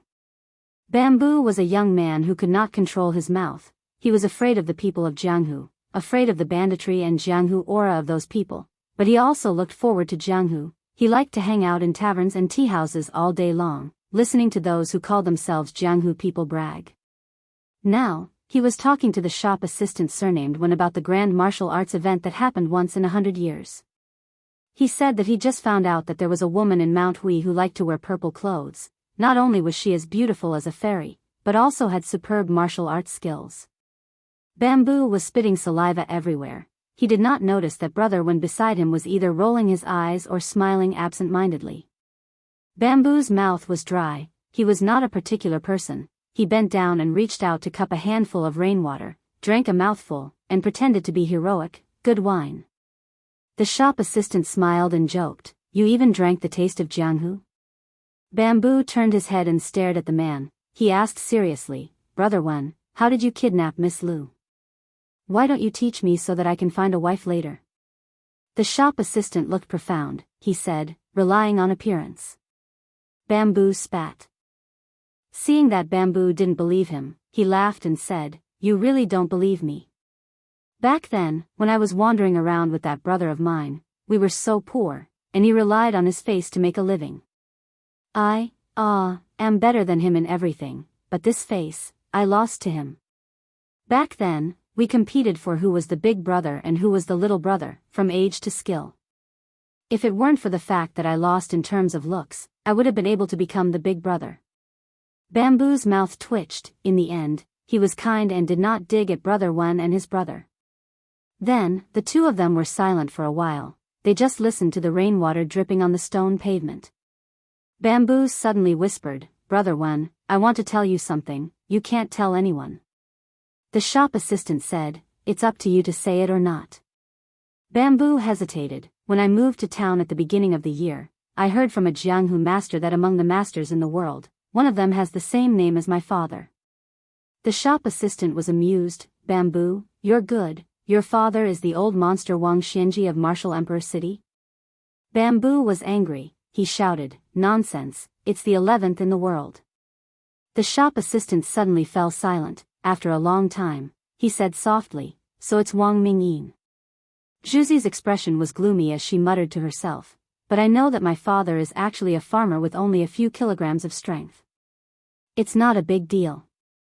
It's even better if he's not the 11th in the world who died outside Xiangfan City. Mother and I can wait for him to come home one day. The shop assistant sighed. He did not know how to comfort him. He just patted his shoulder. Bamboo suddenly stood up, pointed at the small bridge, and laughed. Brother Wen, I won't delay you, I'll go first. The shop assistant surnamed Wen followed Bamboo's finger and saw a woman holding an umbrella across the bridge, slowly walking over. He stood up with a bright smile. The first time he saw her was when they met by chance at the town's market when he returned home. At that time, her friends laughed at him for being a cripple. They did not speak well and treated him as a lecher. She was the only one who was different. In the past, Xiaoyan said that he fell in love with every woman he saw and fell in love with anyone at first sight. He originally thought that when he met the woman before she returned home, she would be the last woman he fell in love with at first sight, and in fact, it was indeed so. After that, he no longer fell in love with anyone at first sight, but after meeting her in the small town, he felt that if he could spend the rest of his life with her, it would be better than anything else. He jogged out. She had just walked off the bridge. There were advantages of being small in the small town. There was no rigid etiquette of men and women touching each other, and she was not afraid of this. She tilted the oil paper umbrella. Her face was slightly red, and shielded him from the rain. He was never glib-tongued when he was with her, and in fact, after returning home, he was no longer as outspoken as before. He was honest and ordinary, and this was probably what she liked about him. In the past, as soon as he saw a woman, he would dare to flirt with her and say, Miss, this big brother will help you cook the rice. If the woman ignored him, he would say, Miss, you must have cultivated 3 lifetimes of fortune to be able to meet me. If you don't marry me, you must have suffered 8 lifetimes of bad luck. If the woman flew into a rage out of humiliation, he still had countless backup plans. But he was different now. At that time, when he saw a beautiful woman, his mind was filled with thoughts of getting out of bed. Now, standing beside her, he did not even have the courage to hold her hand. In the pugilistic world, there was him. Outside the pugilistic world, there was her. God did not owe him, Wenhua, anything. She lowered her head and mustered up her courage to say, My father helped me arrange a marriage, but I didn't agree. He scratched his head and did not say anything. She pursed her lips. He suddenly smiled and said, Why don't we have a son in the future? She opened her mouth slightly, her face full of astonishment. He let out a long breath. It did not seem like he was joking, and said, Back then, I was engaged to a child. Whoever had a daughter would be at a disadvantage. Of course, if we had a daughter, that would also be very good. She turned her head, her face red, but seemed to nod. He inadvertently lowered his head and saw that her hand that was not holding the umbrella was twisting the corner of her clothes out of habit. He gritted his teeth and finally mustered up the courage to hold her hand again. She gently pulled her hand away, and then let him hold it. Wen Hua grinned. He did not hold the sword. Holding her hand, this kind of pugilistic world was better than anything. Chapter 1241. Outside the elixir garden, a carriage arrived late and slowly parted the crowd. Then the audience saw a slender figure lift the curtain and get off the carriage. He walked up the steps and onto the elixir garden. In his hand was an ancient sword with a simple scabbard. In the past 100 years, the way of the sword had never been popular. There had never been a young swordsman who could learn invincible swordsmanship just by finding a secret manual. This was all thanks to Li Chuangang's sword style. Dong Tai's swordsmanship was beyond that of the ancients. Of course, there was also the Dongyue sword pool's swordsmanship. Every new sword produced by the sword pool was a treasure that all Jianghu swordsmen dreamed of. However, in the field of swordsmanship, Western Shu had always been an anomaly. There was a saying that, the older the sword, the more precious it is. Among the top 3 swords of Shu, except for the Earth Skin Z, that had accompanied the sword emperor of Western Shu out of Jianghu, the Way of Shu, and the Thunder Box, had never fallen out of the top 10 swords in the world. No one knew who was the first to recognize the name of the ancient sword. For a while, everyone was talking about the Way of Shu. Everyone knew that after the fall of Western Shu, the sword had been sealed in the Tide Listening Pavilion for many years. Finally, it had seen the light of day again. There were also some tactful spectators who were about to kneel down and kowtow to the young man when they saw him. However, when they were halfway through their words, they realized that everyone around them was rolling their eyes at them. They could only give up and swallow their flattery. Northern Liang had the blood of martial arts flowing in their veins. In the eyes of most of the common people and Jianghu people, since this new Prince Liang had come with a light carriage, he didn't want to put on airs of killing the eldest son. Instead, he wanted to have a fair competition of martial arts. This was not the Central Plains, where the fist was the only thing that mattered here. Otherwise, why would it be said that the civil officials of Beiliang could defeat the generals of Liang imperial court with one hand? The reason why the Beiliang people were able to tolerate the numerous general class families and the 20 years of oppression was also because of their natural disposition. It was true that those general class children had committed crimes, but who asked their fathers to be generals who had rolled out from a pile of corpses? It was also a skill for others to be reincarnated into a good family. If they were not reincarnated into a good family, there was nothing to complain about. The most important thing was to let their children be reincarnated into a good family in the future. Probably because he had waited for too long, Sui Xiagu yawned and his snow-white eyebrows fluttered in the wind. Apparently, Su Fengnian wanted the Ancestor Eater sword to wait a little longer. After entering the pill seed field, he didn't show any signs of fighting immediately. Instead, he leaned his sword on the ground and placed his palm on the hilt. This kind of appearance, in the eyes of the spectators outside the field, could really be counted as the so-called Yu Ji Yuan Qi expert's demeanor. The Beiliang people's internal strife was fierce, but their degree of xenophobia was no less inferior. Compared to the unfamiliar old man who didn't carry any weapons, they naturally felt closer to this prodigal who had turned over a new leaf and was once known as His Royal Highness. Therefore, when Su Fengnian appeared on the stage, there was a burst of cheers and applause. Sui Xiagu, whose qi flowed like a magnificent waterfall, looked around and finally stared at Su Fengnian. A battle between experts was a battle of strength, battle of qi, battle of wits and battle of courage. Ultimately, it was still a battle of the heart. Sui Xiagu wanted to ask this young number 1 person in the world who was the strongest. Naturally, he wanted to fight to his heart's content. This was also what the old man was puzzled about. If the Tide Listening Pavilion restricted the movements of both parties, wouldn't the pill seed field be even more restricted? However, since the kid had called for a battle here, Sui Xiagu couldn't be bothered to reject. After all, if the innocent were to be implicated, it would be the people under this guy's rule. Sui Xiagu had been in the Jianghu for almost 100 years and had always been alone. There was nothing to be concerned about. Sui Xiegu was not a magnanimous person. If he made it clear that Su Fengnian didn't know the severity of the situation and insisted on putting on a show, Sui Xiegu would definitely kill him. As for whether the enigmatic Su Yanbing would chase after him for thousands of miles, or whether the Beilyang's 300,000-strong cavalry would chase after him, why would Sui Xiegu care? If he really wanted to argue, the sword-eating elder was more worried that the old lady from the Guanyin sect would hold a grudge against him. However, that was all. Su Fengnian looked at Sui Xiegu in a daze. Thinking back to the time when he was following the old man in the sheepskin fur coat, when he first heard that an expert could travel hundreds of miles in an instant, it was like hearing a heavenly book. When he reached the top step by step, especially when he was a celestial being, he was able to look down on the mysterious celestial phenomenon of the first grade level 4. He also had a unique understanding of the mysteries of martial arts. The sword-eating elder in front of him was not the same as the average martial artist.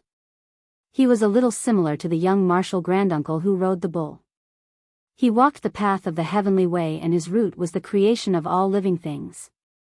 Although the path was the same, there was a difference in the width of the path. Hong Shixiang's path was obviously wider. However, Sui Xiegu used the sword to seek the Tao. Ever since Sui Xiegu picked up the sword, he had spent a total of 80 years cultivating it meticulously. Whether it was the flow of blood and qi, the circulation of qi in the organs and lungs, or the opening and closing of the cardinal acupuncture points, all of them were at the peak of perfection. Rather than saying that the old man used the sword to seek the Tao, it was more accurate to say that Sui Xiegu had already used the Tao to develop the sword. This was probably the reason why Sui Xiegu dared to challenge Wang Xianji. The old man's physique and martial arts were not as high as Wang Xianji's.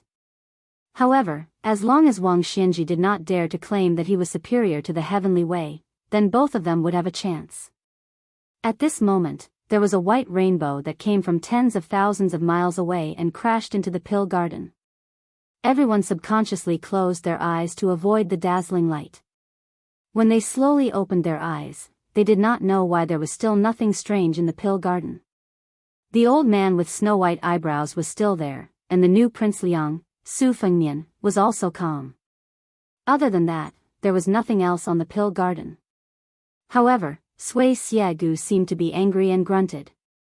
Su Fengnian, whose palm was placed horizontally on the sword hilt, suddenly smiled, as if a knot in his heart had been untied. Chapter 1242. Back then, he had once met the Grand Tutor of Beimang, Li Qingshan, for the second time on the muddy road.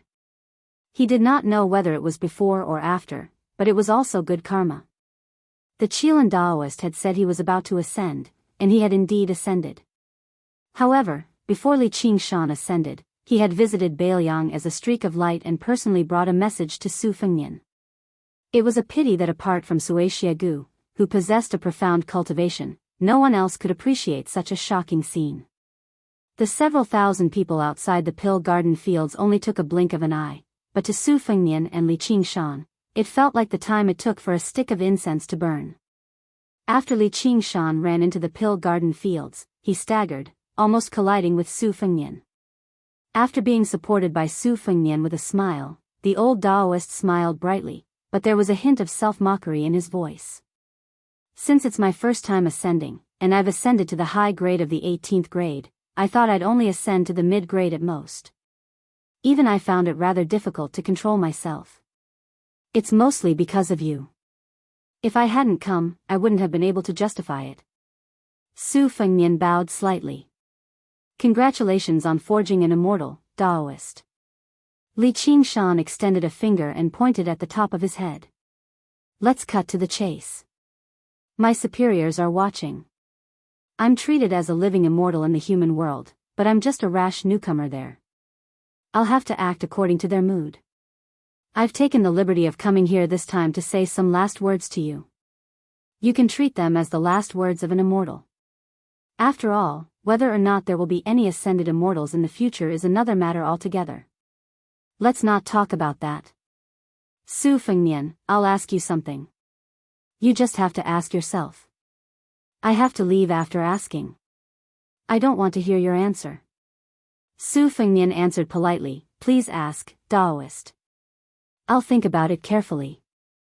Li Qingshan straightened his face and asked sternly, cultivators, attaining immortality and ascending to the ranks of immortals. Are you challenging the heavenly Tao? Practitioners of martial arts cultivate their bodies and maintain their health, prolonging their lives. Are you competing with the king of hell? Since both of them go against the common sense of heaven and earth, why are there still ascended celestials and level 1 experts? Su Fengnian couldn't help but laugh. Are you here as a lobbyist for this world? Li Qingshan shook his head. Think about it again. Just when Su Fengnian wanted to say something, Li Qingshan pointed at Su Fengnian's chest before vanishing in a flash. Afterwards, a pillar of light invisible to the world rose up from the ground, rushing into the clouds and breaking through the sky. Su Fengnian raised his head to look at the gradually dissipating light beam and the sea of clouds that remained in the sky. He suddenly remembered a kind of cultivation method on Mount Wudang that had been passed down for thousands of years and had been made public to the public. After ascending the mountain to cultivate, one would ask the heaven and earth. When one descended the mountain to cultivate, one would ask others. When one finally attained enlightenment, one would ask oneself. Cultivation. Cultivation was the truth. Su Fengnian began to realize that he seemed to have become far too busy after accompanying Su Xiao to meet the Empress of Beimang in the snowstorm. Moreover, this mental busyness was very self-absorbed. As a matter of fact, it was definitely not Su Xiao's original intentions. In the depths of his heart, Su Fengnian missed the Jianghu outside Beiliang. That had once been his childhood dream. He had once thought that it was the snowman he had compared to Xinyuan Qingfeng. Once it melted, it melted. He could not ask for it again. There were many people in the Jianghu who made Su Fengnian feel regret and guilt. Su Fengnian missed old Huang with a missing front tooth, the wanderer with a wooden sword, the old man with a sheepskin coat who was past his prime, Hong Shixiang who rode an ox, his eldest sister who had married off to a distant place in Jiangnan, and even the demon couple in the Duck's Head Green Inn. He missed the Beimang woman, Qing Zhu Wenyang, who was constantly thinking about her dead daughter. There were many people in the Jianghu that he cared about, yet he could only watch on helplessly as they were separated from him, whether by life or death. There were many things that he had not done well. He could not stop old Huang from going to Martial Emperor City, he could not stop Wen Hua from being defeated in the Jianghu, he could not keep his eldest sister alive, he could not stop his second sister from sitting on the dragon throne, and he could not stop Sweet Potato from leaving Dunhuang City. As a result, Su Fengnian often felt that being the hereditary king of Beiliang was just a heavy burden that he could not escape from. It was not something that he truly wanted to do.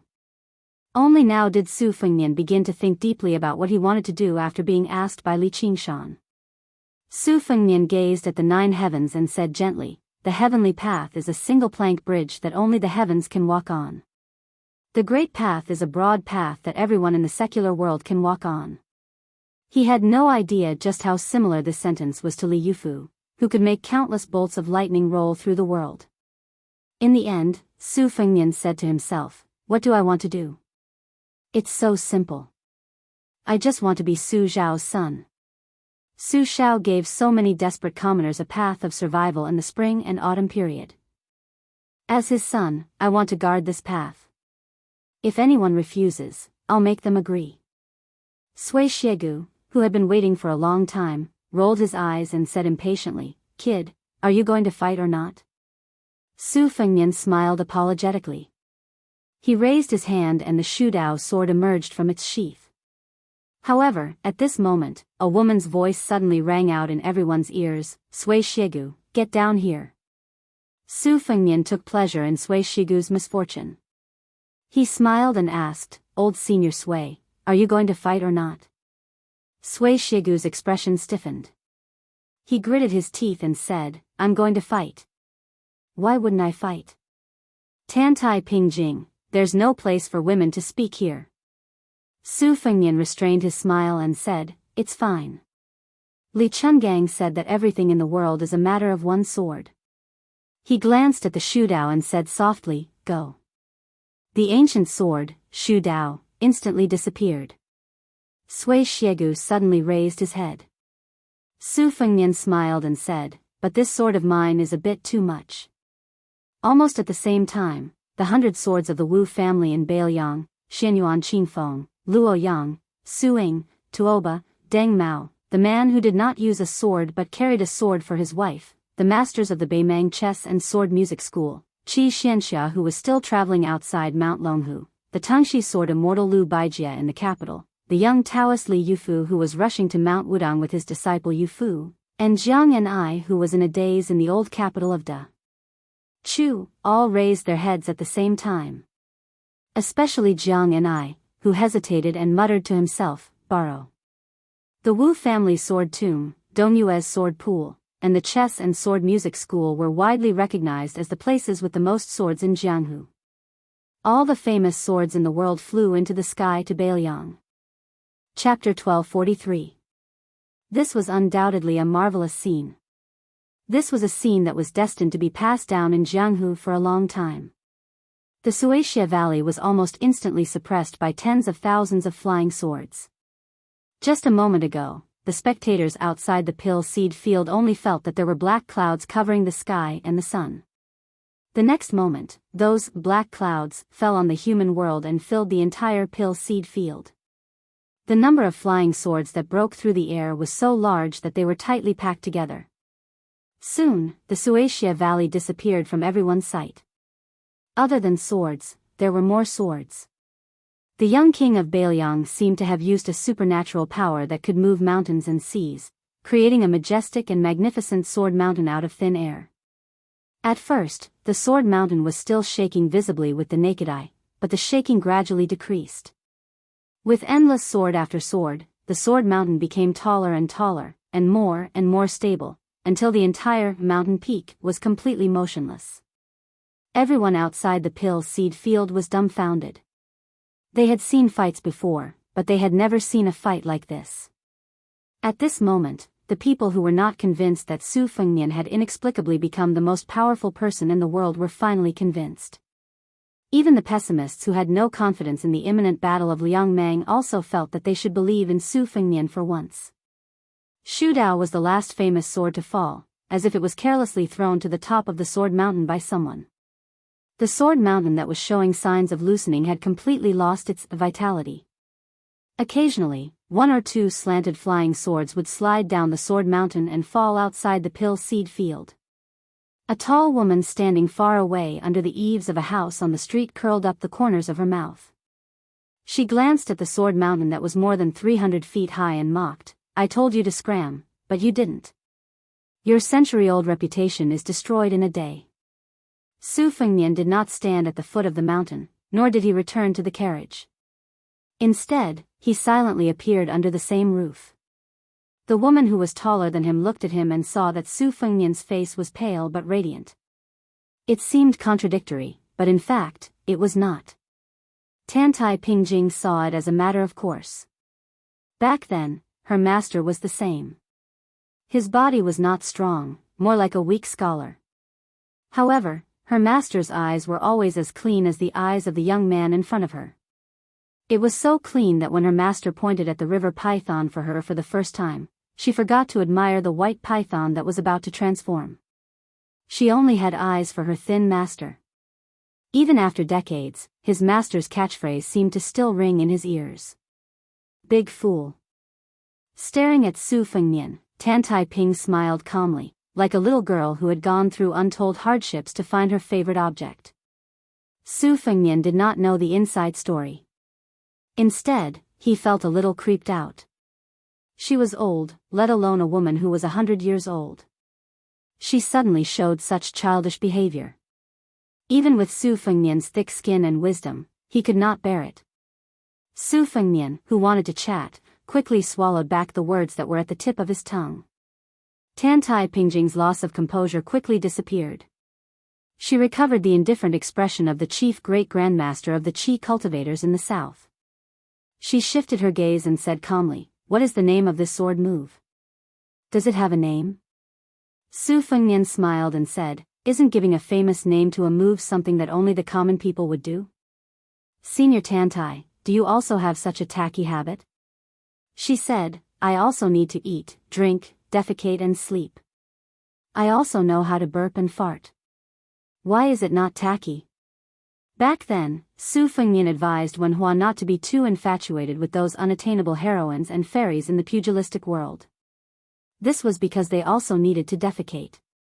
Could it be that they could produce a flower by defecating? It was similar to Tantai Pingjing's self-mockery. But after all, this was the resentful words of beggar Su when he was in trouble. Now, it was difficult to find joy in the midst of bitterness. Su Fengnian's mouth twitched. He smiled embarrassedly and said, "It's different. This is tacky and unbearable when others say it. But when it comes from Senior Tantai, it still sounds like a fairy." Tantai Pingjing looked past the crowd that still refused to disperse. She looked at the tens of thousands of swords piled up like a mountain and sighed, "Congratulations to the king of Bailiang for returning to the celestial being realm." Su Fengnian lowered his voice and said, "If one day," she interrupted Su Fengnian and gave a straightforward answer, "I can lend it to you." Su Fengnian curled his lips. It was easy to talk to a smart person, but it was really boring. He rolled up his sleeves and looked at the magnificent sword mountain with Tantai Pingjing. It was supposed that only the master of all the swords in the world could move here. He thought of some past events. A long, long time ago, he liked to carry swords and sabers, but they were just embroidered pillows. She had a divine talisman, but it was not much better. Su Fengnian couldn't help but sigh. Tantai Pingjing asked, "When will we go to the border of Liangzhou to supervise the war?" Su Fengnian said slowly, "In a few days. Let's wait for the Golden Thread Weaving Bureau to send the new king's robe here first." Chapter 1244. With the Pill Garden as the center, Liangzhou city was so congested that not even a drop of water could trickle through. Because the battle had ended too quickly, many people outside only saw the scene of flying swords falling like rain.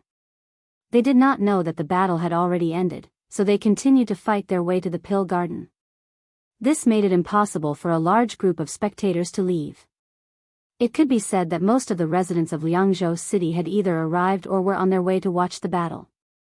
It was more lively than the New Year. Bailiang was not like Great Peace City, where people would turn out every few days. However, this was a rare occasion. The martial artists of Bailiang had been suppressed by the army. It was not easy for the king of Bailiang to personally come out and compete with someone. Plus, he was the number one in the world. Even the calmest people of Liangzhou could not help but be moved. In the vast sea of people, about half a mile away from the Pill Garden, there was a pair of women who had completely opposite personalities but had extraordinary statuses. The two of them looked at each other. They were Song Huangmei, the only daughter of Song Yan of Lingzhou, and Li Fuzhen, the daughter of the administrator, Li Gongda. Li Fuzhen did not want to join in the fun at first. However, she could not endure the pestering of Song Huangmei, who liked to play with swords and sabers, so she reluctantly came. As a result, the carriage was blocked halfway. With Song Huangmei's liveliness, she jumped onto the roof of the carriage without saying anything. Li Fuzhen stood behind the coachman and did not miss the scene of the flying swords falling down. Song Huangmei, who stood on the roof of the carriage, waited for a long time. She did not see the result of the flying swords on the sword mountain flying away. She was both shocked and disappointed. She jumped to Li Fuzhen's side, her face full of desire. She clicked her tongue and said, "How was it? We didn't come in vain, right? How soul-stirring. If you didn't come, you would regret it to death." Li Fuzhen's expression was indifferent. Song Huangmei was not surprised. She clenched her fist and slammed it into the palm of her other hand. She said to herself, "No, I have to be that guy's disciple and learn martial arts. Even if I have to serve him tea and water every day, it's not a big deal. If I don't take such a top-notch expert as my master, isn't it a waste of God's gift?" Li Fuzhen wanted to say something but stopped.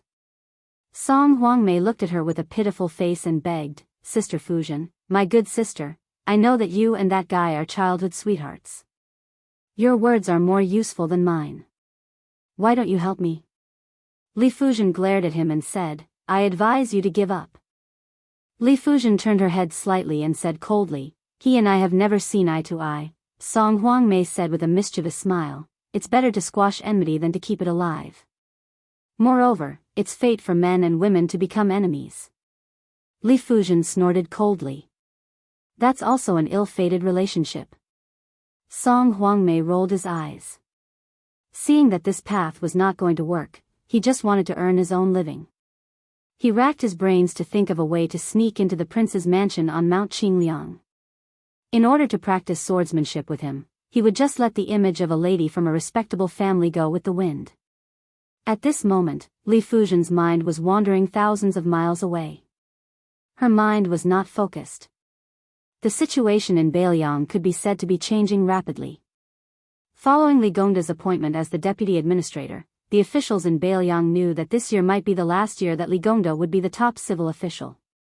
Furthermore, at that time, the administrator's performance in the military and political changes in Lingzhou was not satisfactory.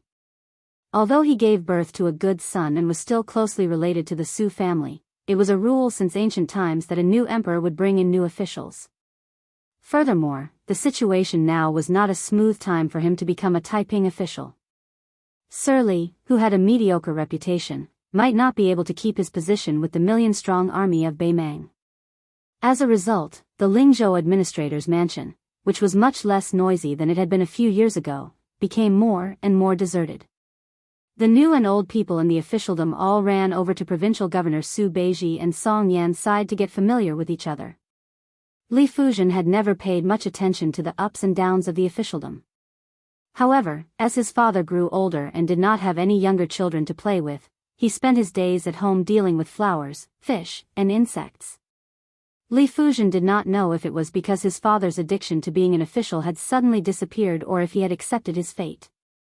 However, Li Fuzhen was still more used to his father, who spent every day exchanging pleasantries and playing tricks with officials. Every day, he was full of fighting spirit. Every day, he knew who he should meet the next day and what to say. He was not like now, leisurely passing his days and being a rich and idle old man. Li Fuzhen felt an impulse for no reason. If I beg you for the first time, will you agree to let my father be the Beiliang administrator for a few more years? Li Fuzhen laughed self-mockingly and shook his head. Li Fuzhen, why would you have such a ridiculous and funny idea? Song Huangmei understood the character of this elder sister Fuzhen. When she was stubborn, even 9 oxen and 2 tigers could not pull her back. Therefore, he gave up on the idea of asking her to recommend him. Song Huangmei laughed and approached Li Fuzhen. Elder sister Fuzhen, I have always been very curious. Why did the administrator give you such a strange name? It is even rarer than me. What is Fu? What is Zhen? Li Fuzhen was stunned for a moment. This question really stumped her. She had never thought deeply about her name. She had always thought that perhaps it was the famous Fu and the innocent Zhen. Perhaps her father wanted her to be carefree for the rest of her life. Song Huangmei saw that she was silent and did not bother to get to the bottom of it. He said to himself, I have always heard that the guy once invited Jinwu Great Emperor to come to the Spring God Lake. With one punch, he destroyed the first Grand Master of Mount Longhu invited by the little celestial master Zhao Ningxian. In the past, I thought that there were no immortals in the world. Now, I feel that it is really hard to say. Speaking of this, Song Huangmei laughed and said, Elder sister Fuzhen, there is also the word Zhen in Jinwu Great Emperor. Jinwu? Li Fuzhen laughed. Then, suddenly, she could not laugh anymore. There was a word called lianying. Chapter 1245. Hundreds of elite cavalry from Lingzhou escorted the 3 carriages into Yangzhou city. The person at the front was Lingzhou Deputy General Han Laozhan. Looking at his armor, he was also one of the most powerful officers in Beiliang. This made the commoners who saw this scene click their tongues in wonder. They did not know who or what it was that made the Lingzhou military mobilize so many people, emptying half of the military officers in Lingzhou in an instant.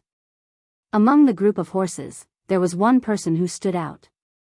More accurately, he was like a chicken standing out from a flock of cranes. Among the large group of horses, cold swords, armor, and sharp spears, only this person was wearing the uniform of a civil official. He was escorting the carriage at the front. From time to time, he would glance at the window.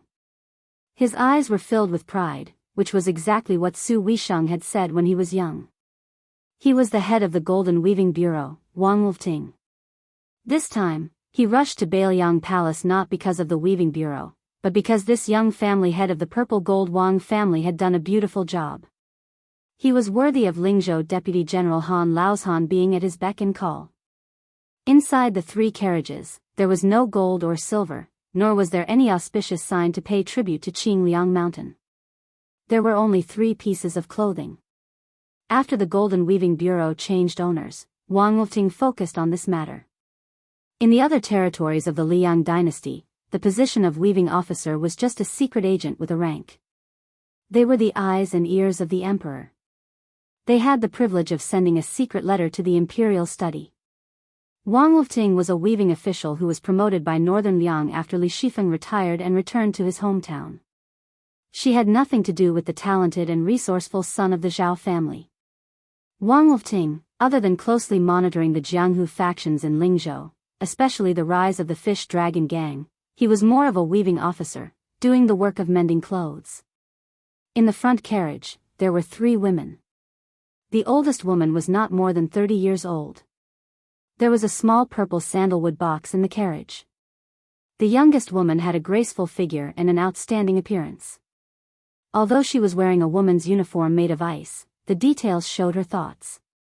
Her face was painted with a suitable shade of yume, and the stone used to draw her eyebrows was purchased from Xinyangzhai, which was known as Lingzhou's women's money-squandering brothel. On her wrist was a disc-shaped carved fish jade pendant that symbolized good luck. At first glance, this woman could tell that she came from a wealthy family. Compared to the other 2 women with few accessories, she was worlds apart. However, this rich woman always talked and laughed with the older woman, but she made things difficult for the woman with the surname Su. Of course, these tricks were all under the table and would not be disliked by others. The young woman did not know why she was so hostile towards the poor widow. No matter how she looked at her, she did not feel comfortable. Perhaps it was because the Su family's woman's chest was even more bumpy than hers. Or perhaps it was because she was clearly a country bumpkin with a son, but she was more popular with men than she was in the Golden Weaving Bureau. It was just like one of the weaving officer's confidants who was blind and fell in love with this woman at first sight. It was as if he had been bewitched. He even rejected the marriage that his family had agreed on, saying that he would not marry anyone other than the Su family's woman. He even said that as long as the woman nodded, he was willing to marry her officially. He did not mind her past and would even treat her son as his own. It was not just this scholar who had wasted 20 years of studying. There was also a general in Lingzhou who was about to become a military officer in his early 30s. His future was bright, and his guests were either county governors or generals. What kind of good match could he not find? He was also shocked. This made the young woman in the carriage angry at the injustice of the world. The vixen with the surname Su had a rustic aura. Although her appearance was outstanding, it was not all that stunning. Could it be that she was a spirit that had walked out of the deep mountains and forests? Otherwise, why would all those men go crazy for her? She glanced at the woman who was silently criticizing the vixen Su. Then she smiled at the older woman and said, "Sister Song, when I was young, I heard my father say that he had once gone to Mount Qingliang. At that time, he was going hand in hand with County Governor Lu to participate in our little prince's birthday celebration. My father also said that the general had personally come down from his seat and drank a cup of green ant wine with them." The older woman smiled and agreed, "Zhao, who doesn't know that your father is the god of wealth in Lingzhou? It is a good thing for him to go to the prince's estate. Zhao, your literary talent is good. This time, if you go to Mount Qingliang with official Wang, you might catch the prince's eye and accidentally become one of the popular female scholars in Wutong'an. When that time comes, don't forget about Sister Song." The young woman who was nicknamed Zhao, covered her mouth and smiled, borrowing Sister's auspicious words. The female scholar really does not dare to have extravagant hopes. It would be a great fortune for Zhao, to be that prince's maidservant. The young woman who had left her home to join the weaving bureau, Su Qing, had a faint expression. She did not want to participate in the conversation between the two women beside her. In reality, she still did not know how she had been chosen by the Yuzhou government as a female embroiderer. She had been chosen along with a dozen other women who were clever and skilled in their hands. She had then gone to the rich and fertile Lingzhou, which had the reputation of being a little Jiangnan. She could only explain that she had been in her hometown at Tumbling Horse Pass when she had the time to sew some personal items for the women of the Yuzhou government officials. That was how she had this inexplicable opportunity. In reality, she was not very willing to go to the distant Lingzhou at first. Her son, Yu Song, was still young. Although their family did not have much farmland, it could not be delayed. The countryside had always been like this. If there was less sweat, there would be less harvest. God's eyes were very sharp. However, the village's village chief said that this was a great honor for Zhao village. As long as she went to the Lingzhou weaving bureau, not only would the village exempt Yu Song's tuition fees from the private school, they would also ask the neighbors to help take care of her family's crops. Yu Song could even stay with the teacher. This was a great thing. Even so, without any worries, Su Qing still asked Yu Song. The child was sensible. Although he loved his mother, he patted his chest and said it was fine. His mother could go to Lingzhou and he could take care of himself.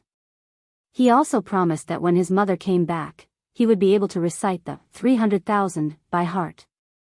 Thinking of her sensible child, Su Qing's heart warmed and the corners of her mouth curled up. Zhao glanced at the woman's smile from the corner of her eyes and felt hatred in her heart. This Su Qing's appearance was just like that, but it was this kind of silent charm that could seduce men. It was not that she did not want to learn, but she could not learn. In the end, she could only resentfully give up. Out of sight, out of mind, Zhao said proudly to the average-looking Sister Song, of the 3 python robes and phoenix robes that were made by the weaving bureau, the python robe is naturally for our prince to wear. The other 2 should be for the 2 Wangfei. My father once drank and chatted merrily with a head steward of the Lu family. At the beginning of the year, that steward privately said that the young miss of their family might not be able to become the main wife. However, 1 main wife and 3 side concubines have always been a long-standing rule in the Liang sect. Even if the young miss of the Lu family isn't the main wife, she would still be the first of the side concubines.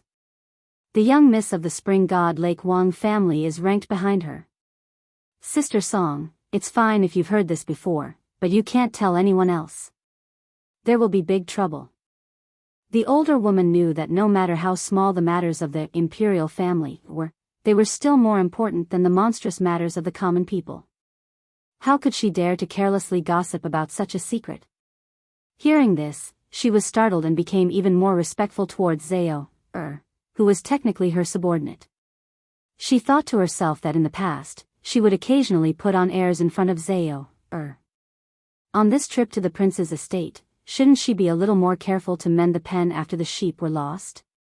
The specifications of the Golden Silk Weaving Bureau were roughly the same as the other major weaving bureaus of the Liang dynasty.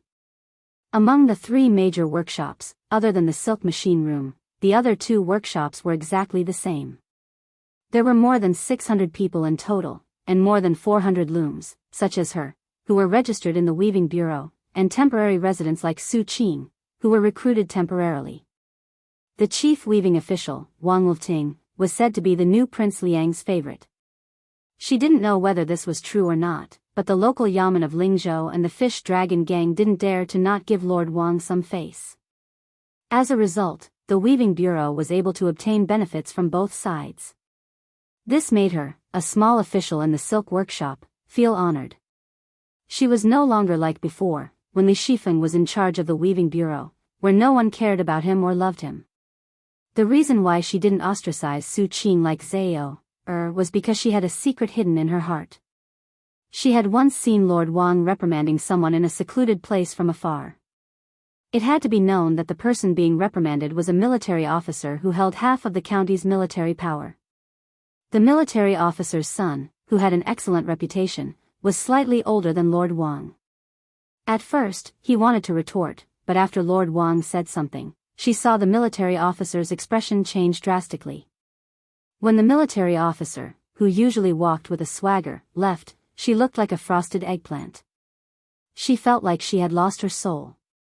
From then on, the military officer never came to the golden silk weaving bureau to pester the young widow, Su Qing. She secretly guessed that the young woman, Su Qing, was either a lucky woman who Wang Lifting himself kept as a mistress in a golden house, or she was the exclusive property of some great figure behind the scenes in Lingzhou. Otherwise, she really couldn't understand who had the ability to send a rural woman from the border of Yuzhou to the popular Lingzhou weaving bureau and receive a unique double salary.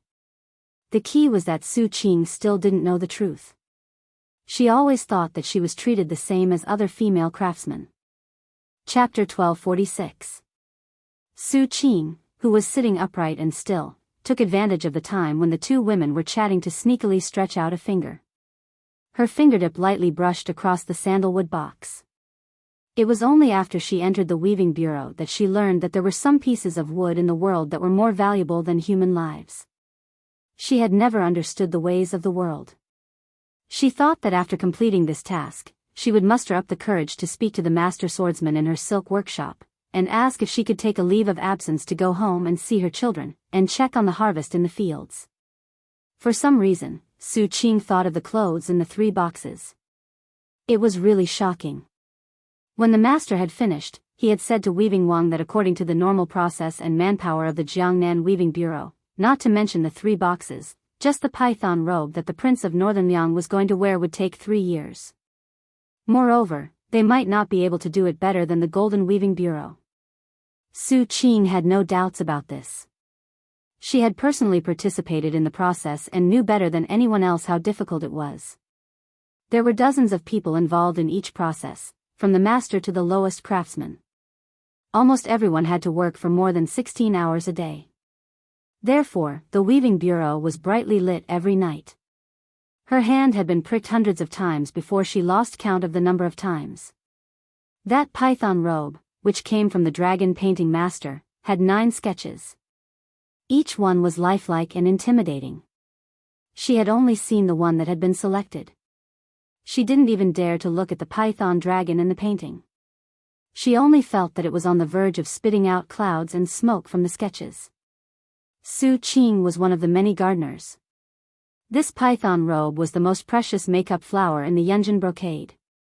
It had reached an unprecedented number of 1,800 flowers.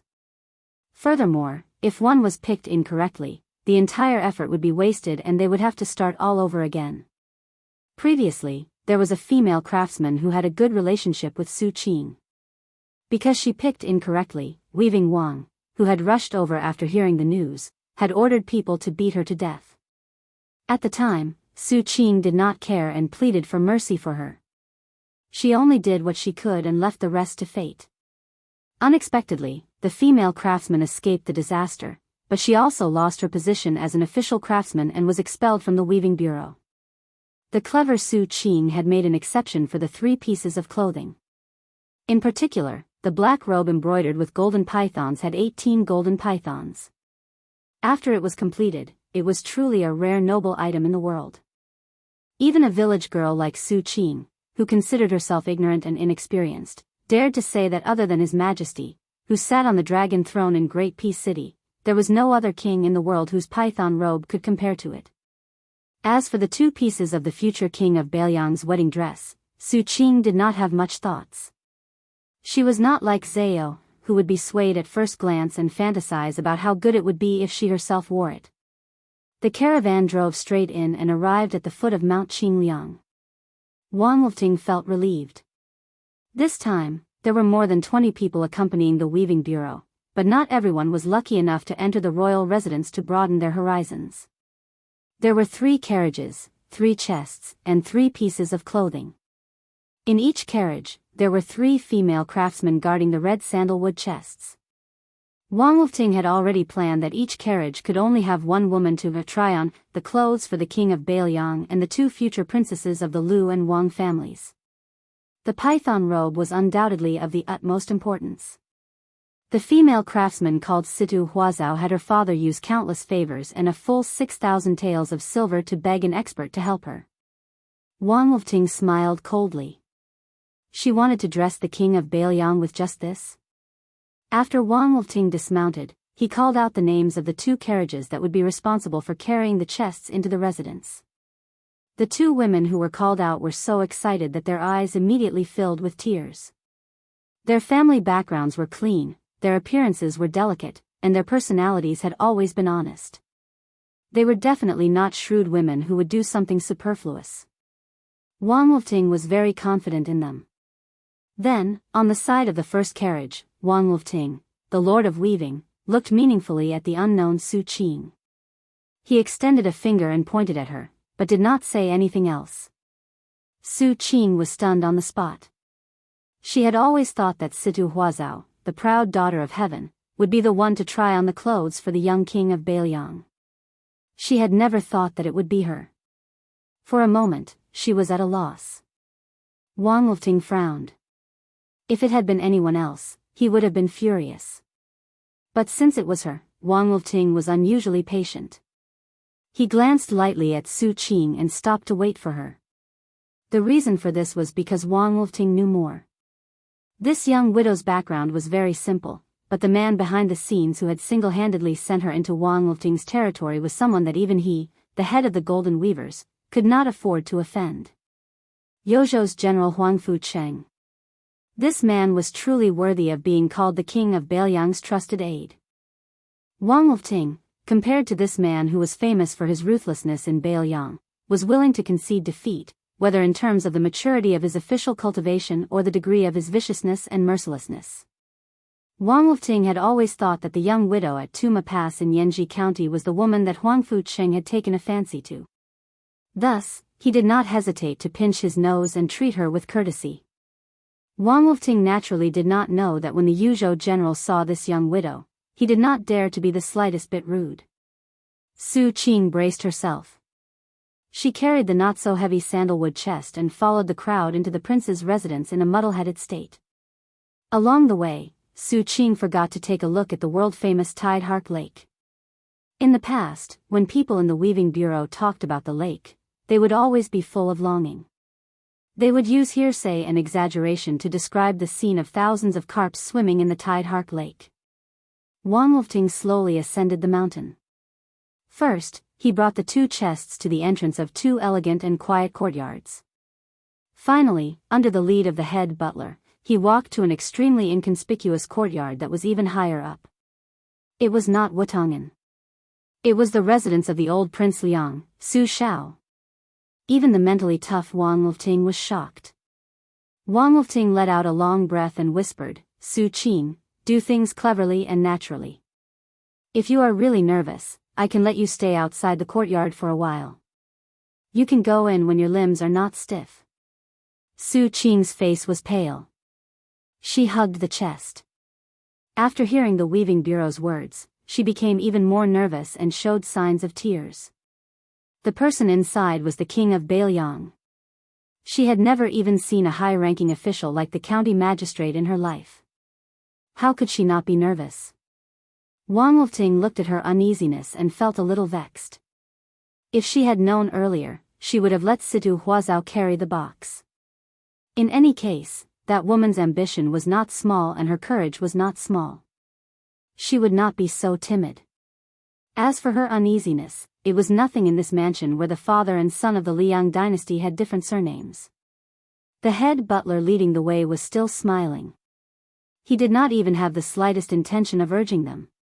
But Wang Wolfting was familiar with the ways of the world and knew very well that he had been implicated by Su Qing. If he wanted to enter Mount Qingliang in the future, unless he was summoned by the king of Bailiang, it would be as difficult as ascending to the heavens. The head butler would not argue with the woman. But in the heart of this well-deserved Bailiang bigwig, just as Wang Wolfting had expected, he had a bad impression of Wang Wolfting's purple gold Wang family and the entire Golden Weaving Bureau. Wang Wolfting looked at Su Qing's increasing panic and sighed in his heart. The head butler narrowed his eyes and glanced at the young weaving official, then turned to the woman and smiled warmly. "Miss, it's fine. Our prince is the most easygoing person in the world. Don't worry and go in. It doesn't matter if you do something wrong. Why don't we make a bet?" If His Highness speaks harshly to you, when you come out, I will give you 10 taels of silver. If His Highness is really as I said, very easy to talk to, miss, you will have to give me 10 taels of silver. How about it? Su Qing finally relaxed. She bit her lip and nodded. She was no longer at a loss as to where to put her hands and feet.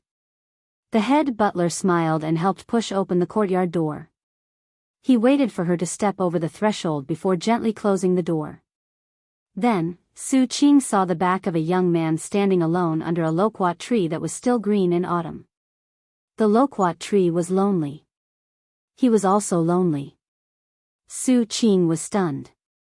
She blinked, thinking that her eyes were playing tricks on her. After blinking hard, she still felt that it was inconceivable. Why was his figure so similar to the young master who had passed through Tumbling Horse Pass twice?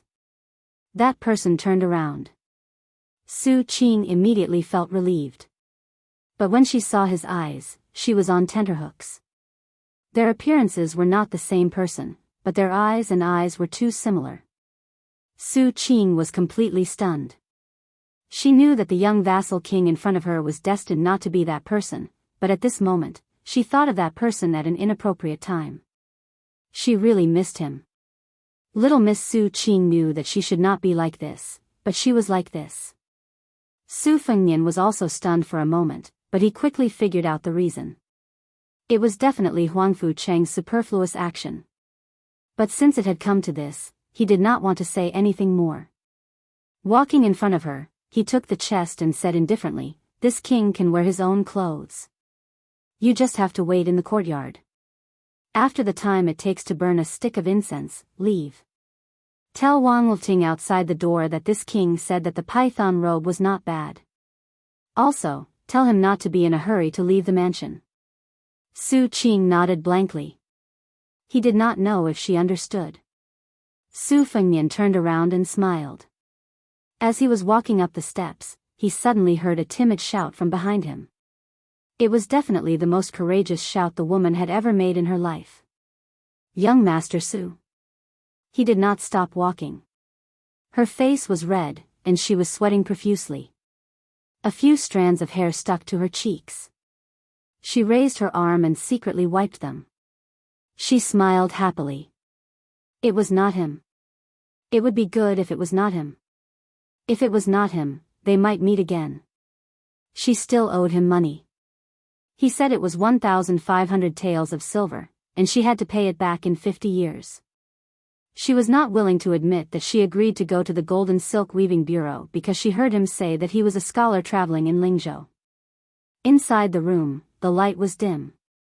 Su Fengnian put on the python robe that was obviously made by the Yu dynasty. It fit very well. Just like the one Su Xiao wore back then.